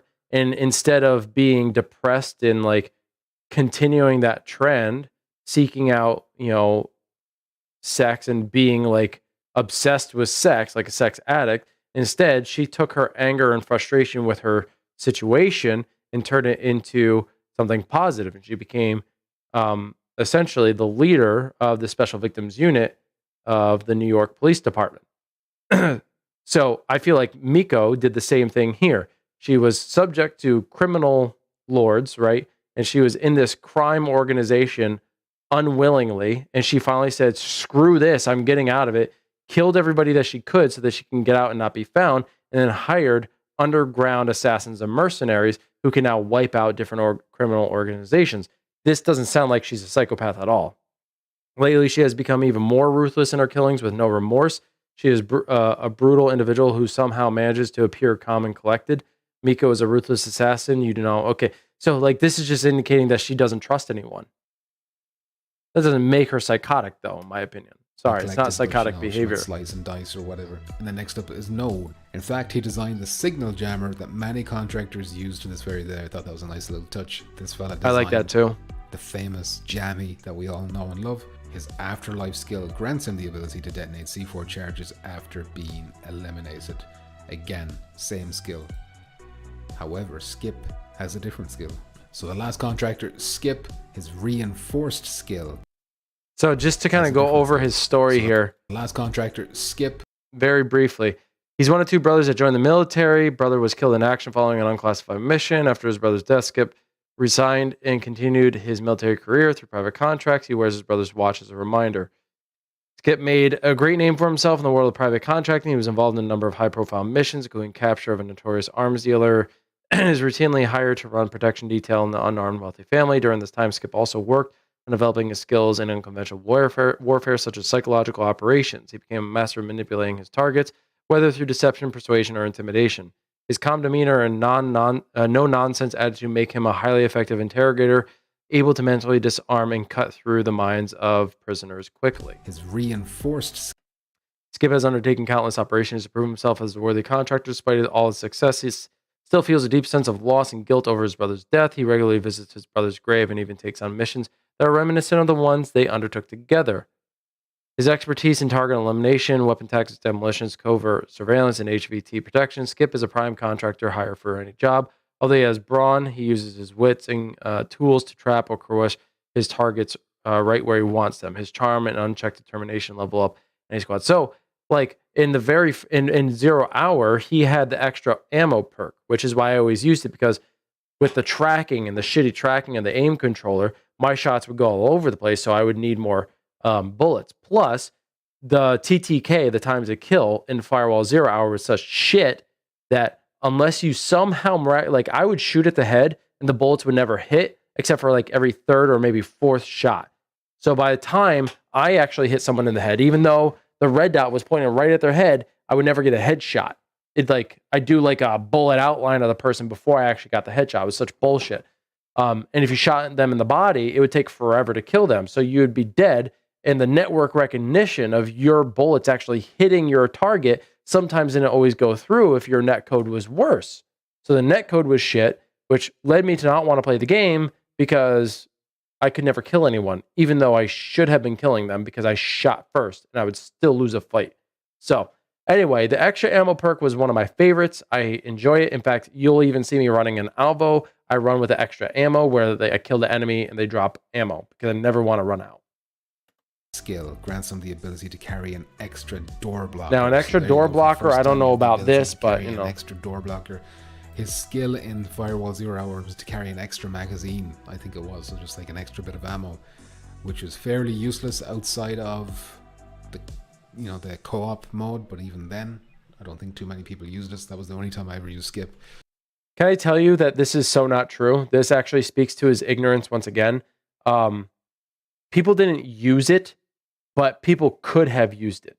I watched League play plenty of times. People run out of ammo so quick, and they use the ammo box, right? A lot of them use the ammo box. But if you actually just ran with his perk rather than running with an ammo box, right, which is one of your utility items, you could have stayed in gunfights far longer. Instead, people would drop ammo boxes to fight that way. And even then, in League matches, they would run out of ammo and have to run around in a circle to try to find a gun that someone dropped so that they could pick it up and stay in the fight. But if you just ran with Skip or his skill, you'd have more ammo at your disposal. So I think he was an underutilized character, and I always ran with him. I think the extra door blocker is probably going to come in handy, especially in the PvE mode, if all this talk of like advanced AI is... And his point about door blockers being very valuable in PvE, no one gives a shit about PvE in that degree. People care more about the PvP, and door blockers are fantastic. So I think he'll be better utilized now that he has something that people find to be better utility. is going to be correct, then you're going to be wanting to block off a lot of doors and stuff like that. So skip once again. Well, you know, obviously you can use that in PvP too. A lot of door blockers are going to be handy in both modes, it seems. But yeah, that's an overview of the 6 known contractors we don't know about anymore. Whatever other ones are to be revealed, you know, is there going to be new ones, or is Havoc going to be the only new one, or the rest going to be returning ones? It's, you know, it's all up in the air. There's still a lot we don't know, and we're only 6 days out. When it comes down to Firewall, you know, it is purely about the gameplay. There is some kind of a story going on in the background, but it's you know, it's in the shadows. You have to really go looking for it if you want to figure out what it is. But I think it was worth looking over this just to, you know, to shine a light on what the skill situation is, especially with Havoc's skill, how he's got the 2-1-1 and everyone else has got the same. You know, obviously Skip's changed for the better in my opinion, but the Havoc one is interesting. Anyway, so we're getting... All right, so that's kind of it for Pumpkin's take on these things. Like I said, I could appreciate some things. I don't appreciate other things. I think his opinions are just that. He's got a degree of... I think his opinions are valid in some situations, but there's either a little bit of brown nosing or a little bit of ignorance, or maybe both. I think there's a little bit of both. He doesn't know the game as well as some other players, and he is being a little, in my opinion, he's being passive about a lot of the bad decisions that FCE has made in terms of gameplay design. Maybe that's my opinion. All right, I'm going to switch the account. I forgot I'm on the Alvo account, so I'll switch that over to my account. I kind of want to go to my channel and showcase so let's see. I go to my playlists here. Just kind of give you an overview. Like I have 69 giggity videos in Alvo, but prior to that, kind of give you an idea. Firewall had 25 videos that I did. On top of that, I had 8 videos of Season 1 for the North American Firewall League, and I have 14 videos in North American Firewall League Season 2. So together, that's 22 plus 25, that's 47. So I had 47 videos in total over here for that, for Firewall specifically. So I've definitely outplayed it with Alvo, but Alvo is more than just gameplay. This is also just a lot of commentary, but I kind of want to delve into some of the older stuff, kind of give you an idea of what Firewall looked like way back in the day.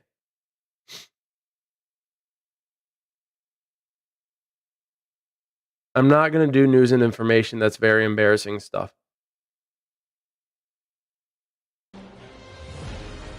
So I'll give you an idea of like what Firewall looked like initially.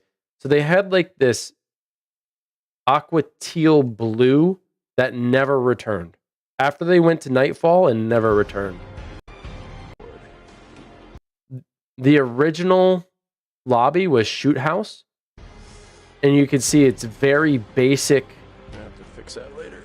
Okay. It's very basic menus, right? Look at the very basic menu. You got tutorial, training, contracts, PlayStation Store, and settings. And then up here, gave you the crypto, gave you your level, your little, you know, what do you call it? Your banner, I guess. Now, one of the nice innovative things that Firewall did at the time.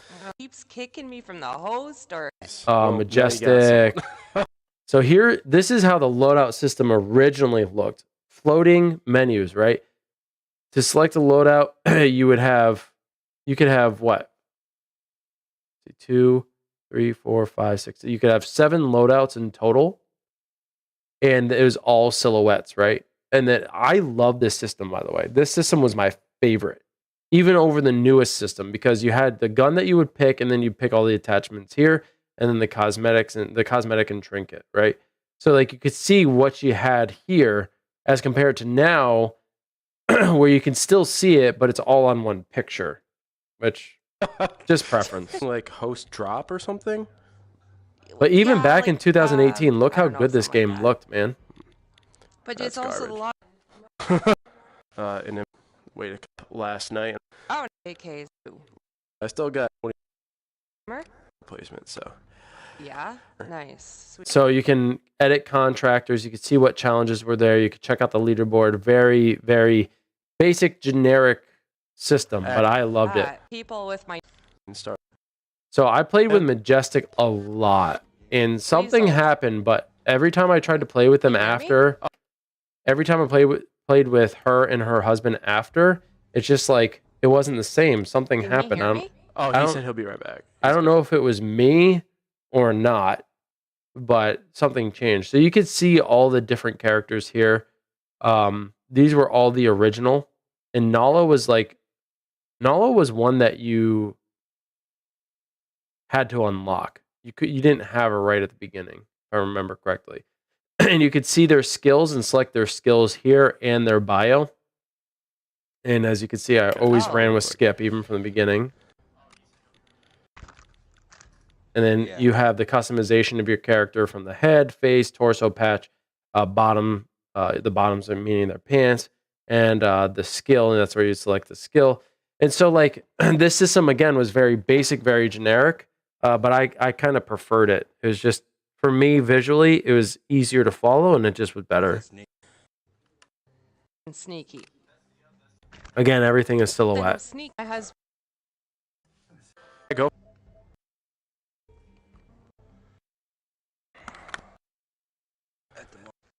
Come on. See, just getting prepared took forever. Waiting for your teammates. The Volkov was great. And then weapon balancing took place, and the Volkov didn't really matter anymore. Then you had the HZU. Oh, no. The HZU ended up being the meta for the longest time. Everybody used it. How about? Oh, and there goes Hey, man. Show. Come on, Show. So we have Majestic and who? Oh, and there goes Hey, Show. man. Weasel. Come on. Weasel. I don't know. I'm not playing with a girl. So see, now we're in 6 of 8, right? So this is what I was talking about before. You have 2 minutes now. Granted, if you're in a shoot house space like this where you get to run around and do things, 2 minutes, you might need a little extra time to do it. But if your lobby's not full and it's not going to start, then you're in the situation right now. We're 6 of 8, right? Trust me, I have them. They'll hear my voice and they drop out of the lobby right away. I'm going to turn this down, right? So, like, now we're at 7 of 8. Look at all this extra time that we have. This is more than a minute. And now we get the minute counter because we got a full lobby. So now we're actually loading in, right? And by the way, sometimes you could physically move your character in the lobby. So, like, I could move my arms and Skip would move his arms. So, like, they took that out with the update of Nightfall. A lot of people were upset about that. So you can see I could actually move the arms of my character.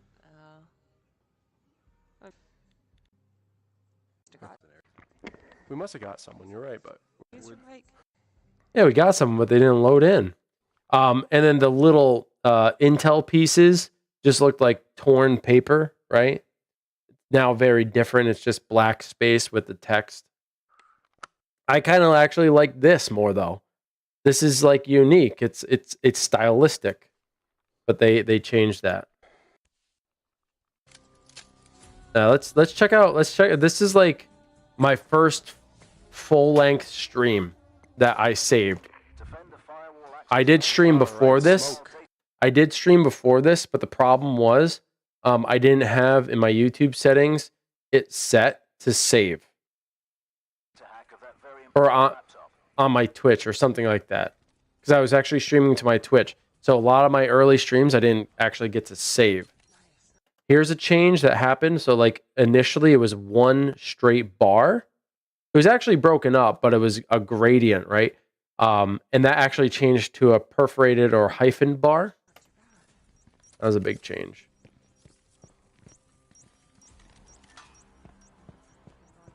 All right, let's turn it up. Oh man, it's glitching on me. yeah. I was big into proximity mines, by the way. I love proximity mines. But you see how slow this is? Like, so slow. God, I'll be You see me? I keep skipping there. Weasel drop. Oh, nice.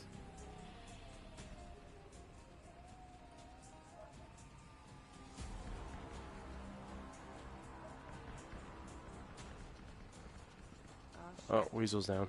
Oh man, the old days. 3 remaining. Firewall access point locations alive. See how much I had to like Yeah, this is not good.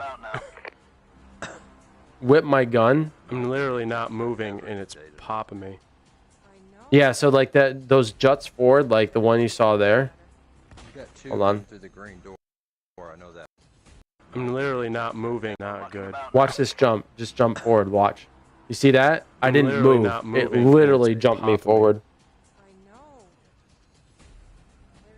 And by the way, that draw distance, you see that blur? That's exactly what I saw. That's how bad the draw distance was. There's one more right there. Hostile down. 2 remaining. One more there. Coming out now.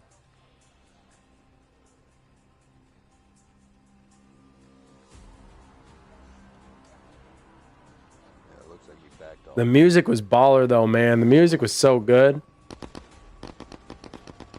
Hacking, please stand by. He's down beside you, miss. I was one of the early Good job. I was one of the early streamers of this game. I was on all the time.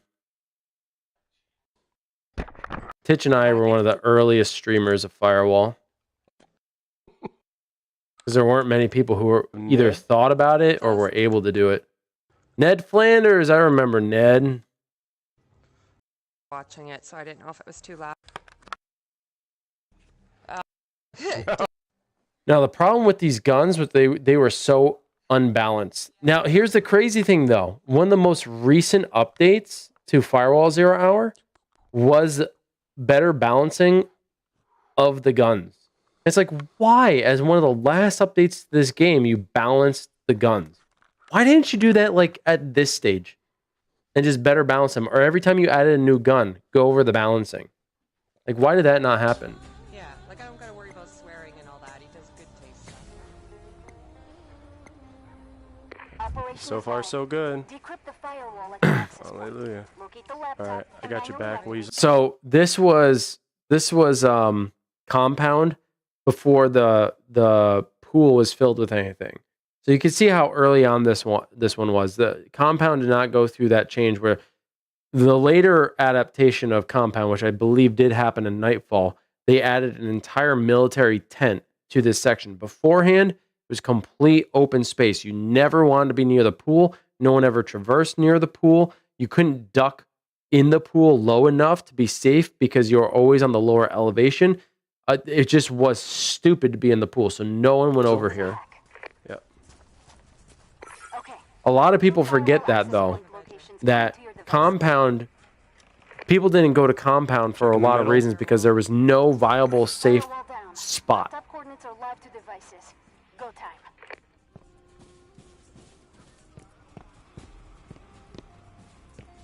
You see how my gun's down? You should never run like that. Your gun should always be up.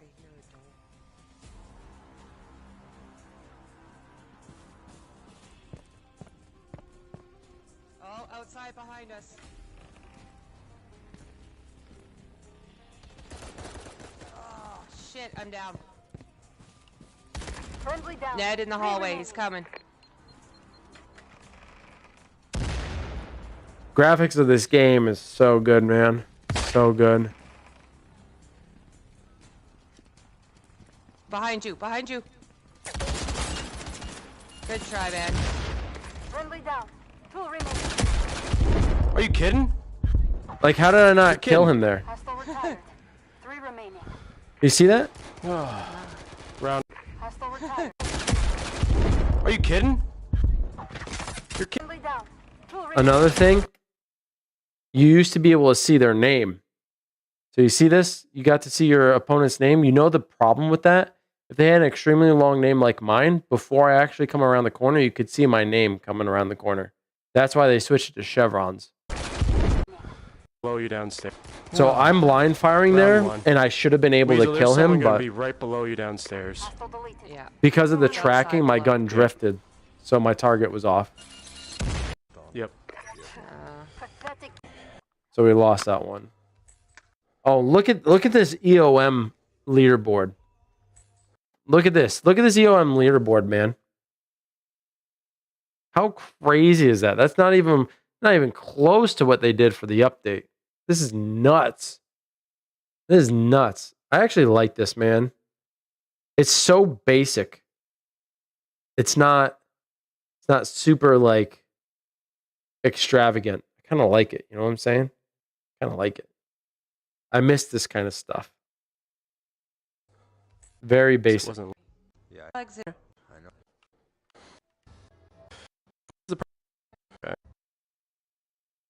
It really just. Yeah. Trying to get to the gameplay. You see how much downtime there is? I hate this. So much downtime. So Alright. happy. By the It's way, like- here's a whole minute going by. We're all just sitting here doing nothing. Loadout's already done. Yeah. Okay, so who do we have? We got Weasel, Majestic, Over the Top. Okay. People who can. So look, our loadout's already done within a matter of seconds. Minute goes down. We have a whole minute to do nothing except chit chat. So yeah, Alrighty. minute, plenty of time, plenty of time. 1 minute, plenty of time. You've got your work cut out for you. Protect the firewall access points and ensure the data on this laptop remains secure. Alright, let's come on. Give me a good spot. Alright. I was not very good at my jammer placements Play. for a while, but I was always the one carrying a jammer.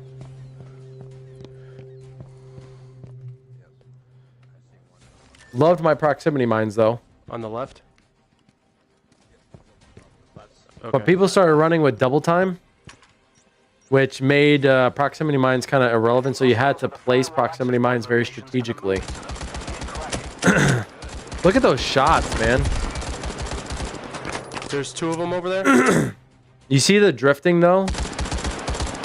The recoil? The recoil was terrible and the bullet spray was awful. Alright, they're moving to the fire. I mean, it still is. The bullet spray is terrible. Oh shit. There's one right to our to the right of the laptop. 2 remaining.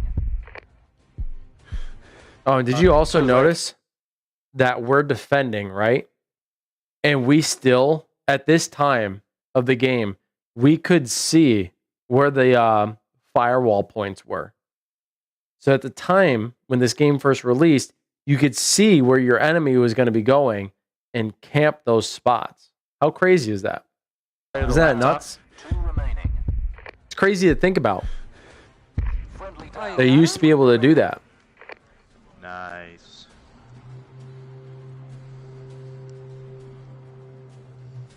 Might be AFK.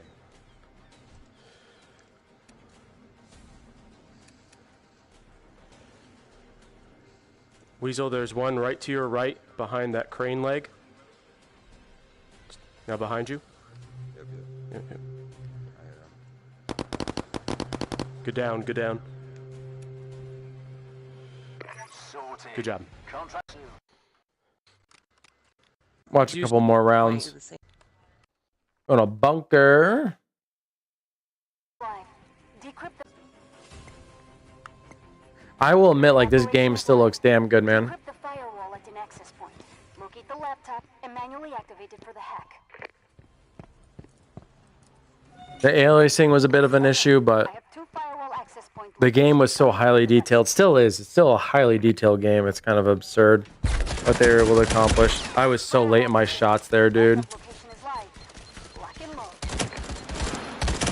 Hostile Oh, also, at this stage of the game, if you didn't get the full elimination and someone else killed the person that you downed, you, as the person who got the elimination while they were in a down state, got credit for the kill. It pissed people off. It pissed me off. I put in all the work. I downed 3 people. Someone eliminates all of them, like from the down state. They get credit for all those eliminations. I get credit for none of it. I got you, Weez. They changed that real quick.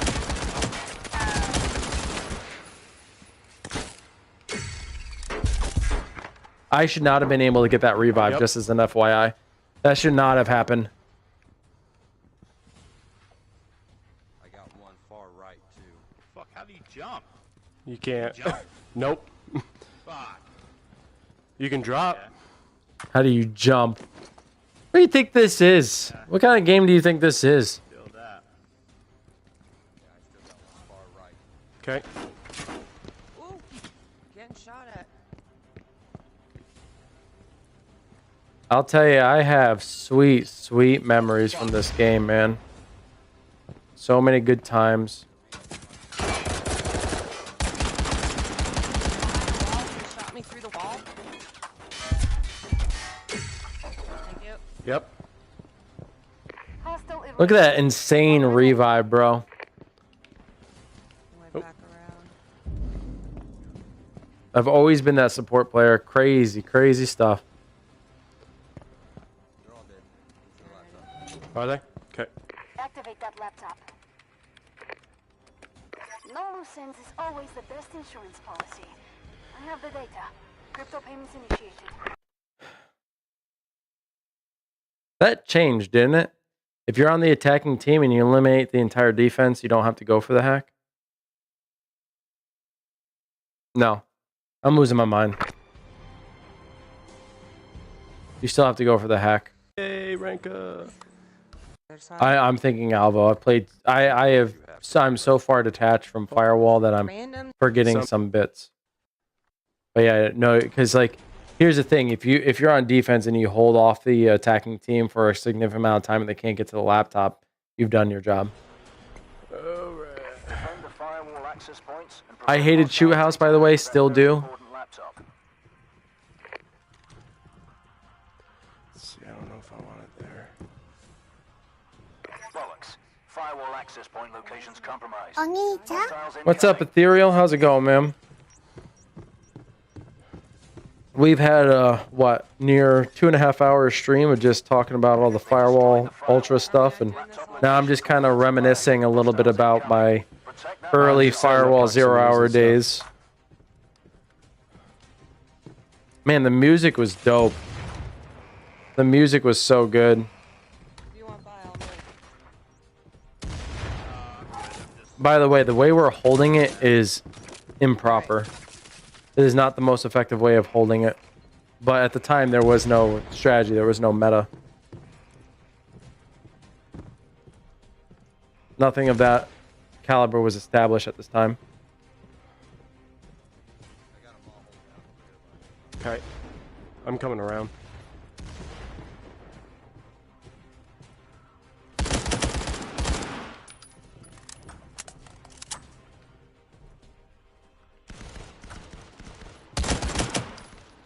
Oh my god, what a shot. You see how much they're skipping, though? Jesus Christ. They skip so much.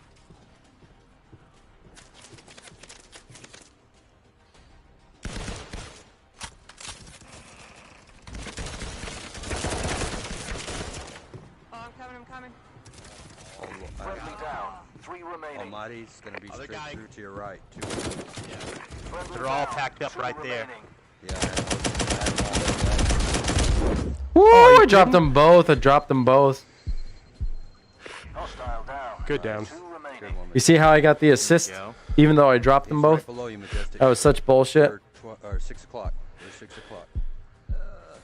Right there. He's on the other side of that wall. Oh, Nope. Come towards your right. Move towards your right. Keep moving. Look down. Look down. Look down there. yeah. I gotta reload, man. Shit, and I just got him in the head, too. And I'm He's dead. pushing. There. Yeah. Good job. Finally. Good job. Yeah. Fuck your couch. Copy. We're going to get one more match in.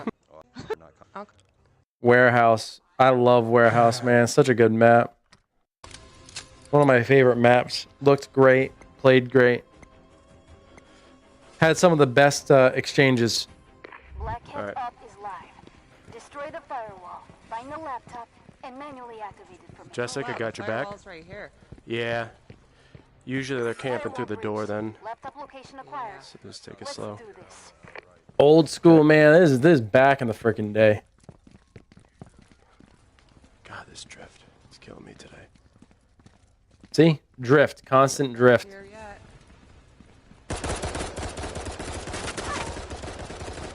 One's coming out Look how much gun shaking I had to do.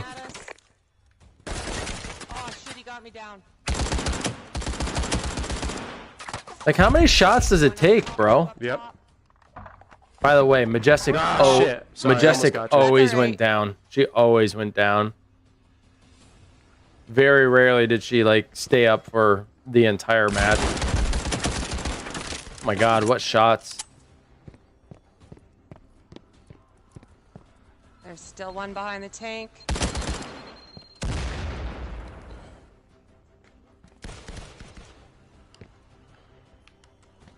You guys could flank him. He's open at the red door. No, he just ran back to under the mezzanine. There's still one up top at the back stairs. He's coming down.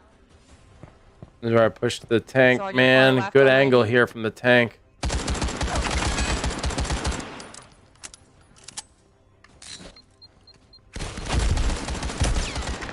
Oh, come on. Oh, got him. Oh my God, bro! Oh my God! Oh. I never clipped that, man. I never clipped that. Holy shit, Wolf. Yo, let's just let's appreciate what happened here. I'm gonna blind firing the shit out of this guy. Missing. Look at the bullet spray. I'm hitting everything around him. Right. I'm not hitting shit. I'm like, screw this. Let's just get a nice bank of grenade. Look at this. Look at this perfect throw. I'm like, okay, I'm gonna bounce it off this wall. Get as close to him as possible. Bank right onto the box. Right off of the box. Right next to his feet. Good douche, and he's gone. Oh my God, I was so good with those grenades. And then I started using impacts, and I became killer with those impacts. I pissed so many people off with those impacts. Crazy. Yeah.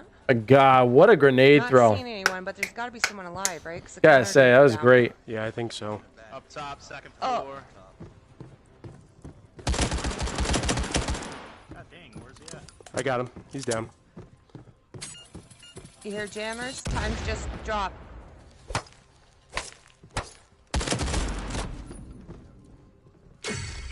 You got 40 seconds, guys, to find the jammers. Fuck. I've got eyes No, on the no laptop. jammers. Standing by. Oh, nice. No loose. So she never actually went to see if the laptop was jammed. So that communication was shit. To say. It's always the best insurance policy. So anyway, there's some of that. Rushed them too fast. Yeah, man, a lot of really good hours. This was a really, really cool video that I did. There's some. Oh, look, North American Firewall League stuff in here. News and information. Try to do a lot of that. But this one, the 1.03 patch, 473 views, man. That was the last time I really did any kind of patch update. So, anyway, that was fun. Hopefully y'all enjoyed some of that. I know I can be a very harsh critic at times. I know I can be a bit of an asshole, but I'm critical about things that I care about. And I do care about the success of Ultra, in part because I want to enjoy the game, and another part because I want to cast it. I want to be able to enjoy the competitive side of things. And with the mechanics how they are, I don't know if we will be able to enjoy it as much. So I'm highly concerned. Now, I don't know how well it's going to be received. It's up on my YouTube. It's going to be up on my Twitch. We'll see if anyone has any retorts or challenges towards my opinion. Again, I'm critical. I'm hypercritical, but that doesn't mean I don't dislike people. So, like, if you hear me being hypercritical of Pumpkins, it's not because I dislike the guy. I actually respect the guy, except for the one point that he made, which made me lose a little respect for him, but not enough to be like, no, I don't like the guy. It's just, I think there's some bias there. But regardless, still like him, still think he's a great I still think he's a great content creator. You guys should go check out his stuff, especially Touching Tips. I think it's a great little podcast. It's very informative, and it can be entertaining. There's some pretty good laughs. So go check it out. And if you guys like what you saw here, I know that this was not a gameplay based stream, which I know people who come watch me frequently are expecting some sort of gameplay based stream. I wanted to try something different. I just wanted to do a just chatting and just hang out and talk about something that I am kind of I don't know, critical about, something I care about. So hopefully you enjoyed it. If you like that sort of thing, be sure to give it a like. Let me know in the comments over on YouTube. If you don't like it, let me know that too. And maybe I'll do a little bit of both. But that's going to be it for now. It's about midnight. I'm going to try to get to bed on time because I don't want to be too tired of work. So be sure to join the pack today. I'll see you guys in the next one.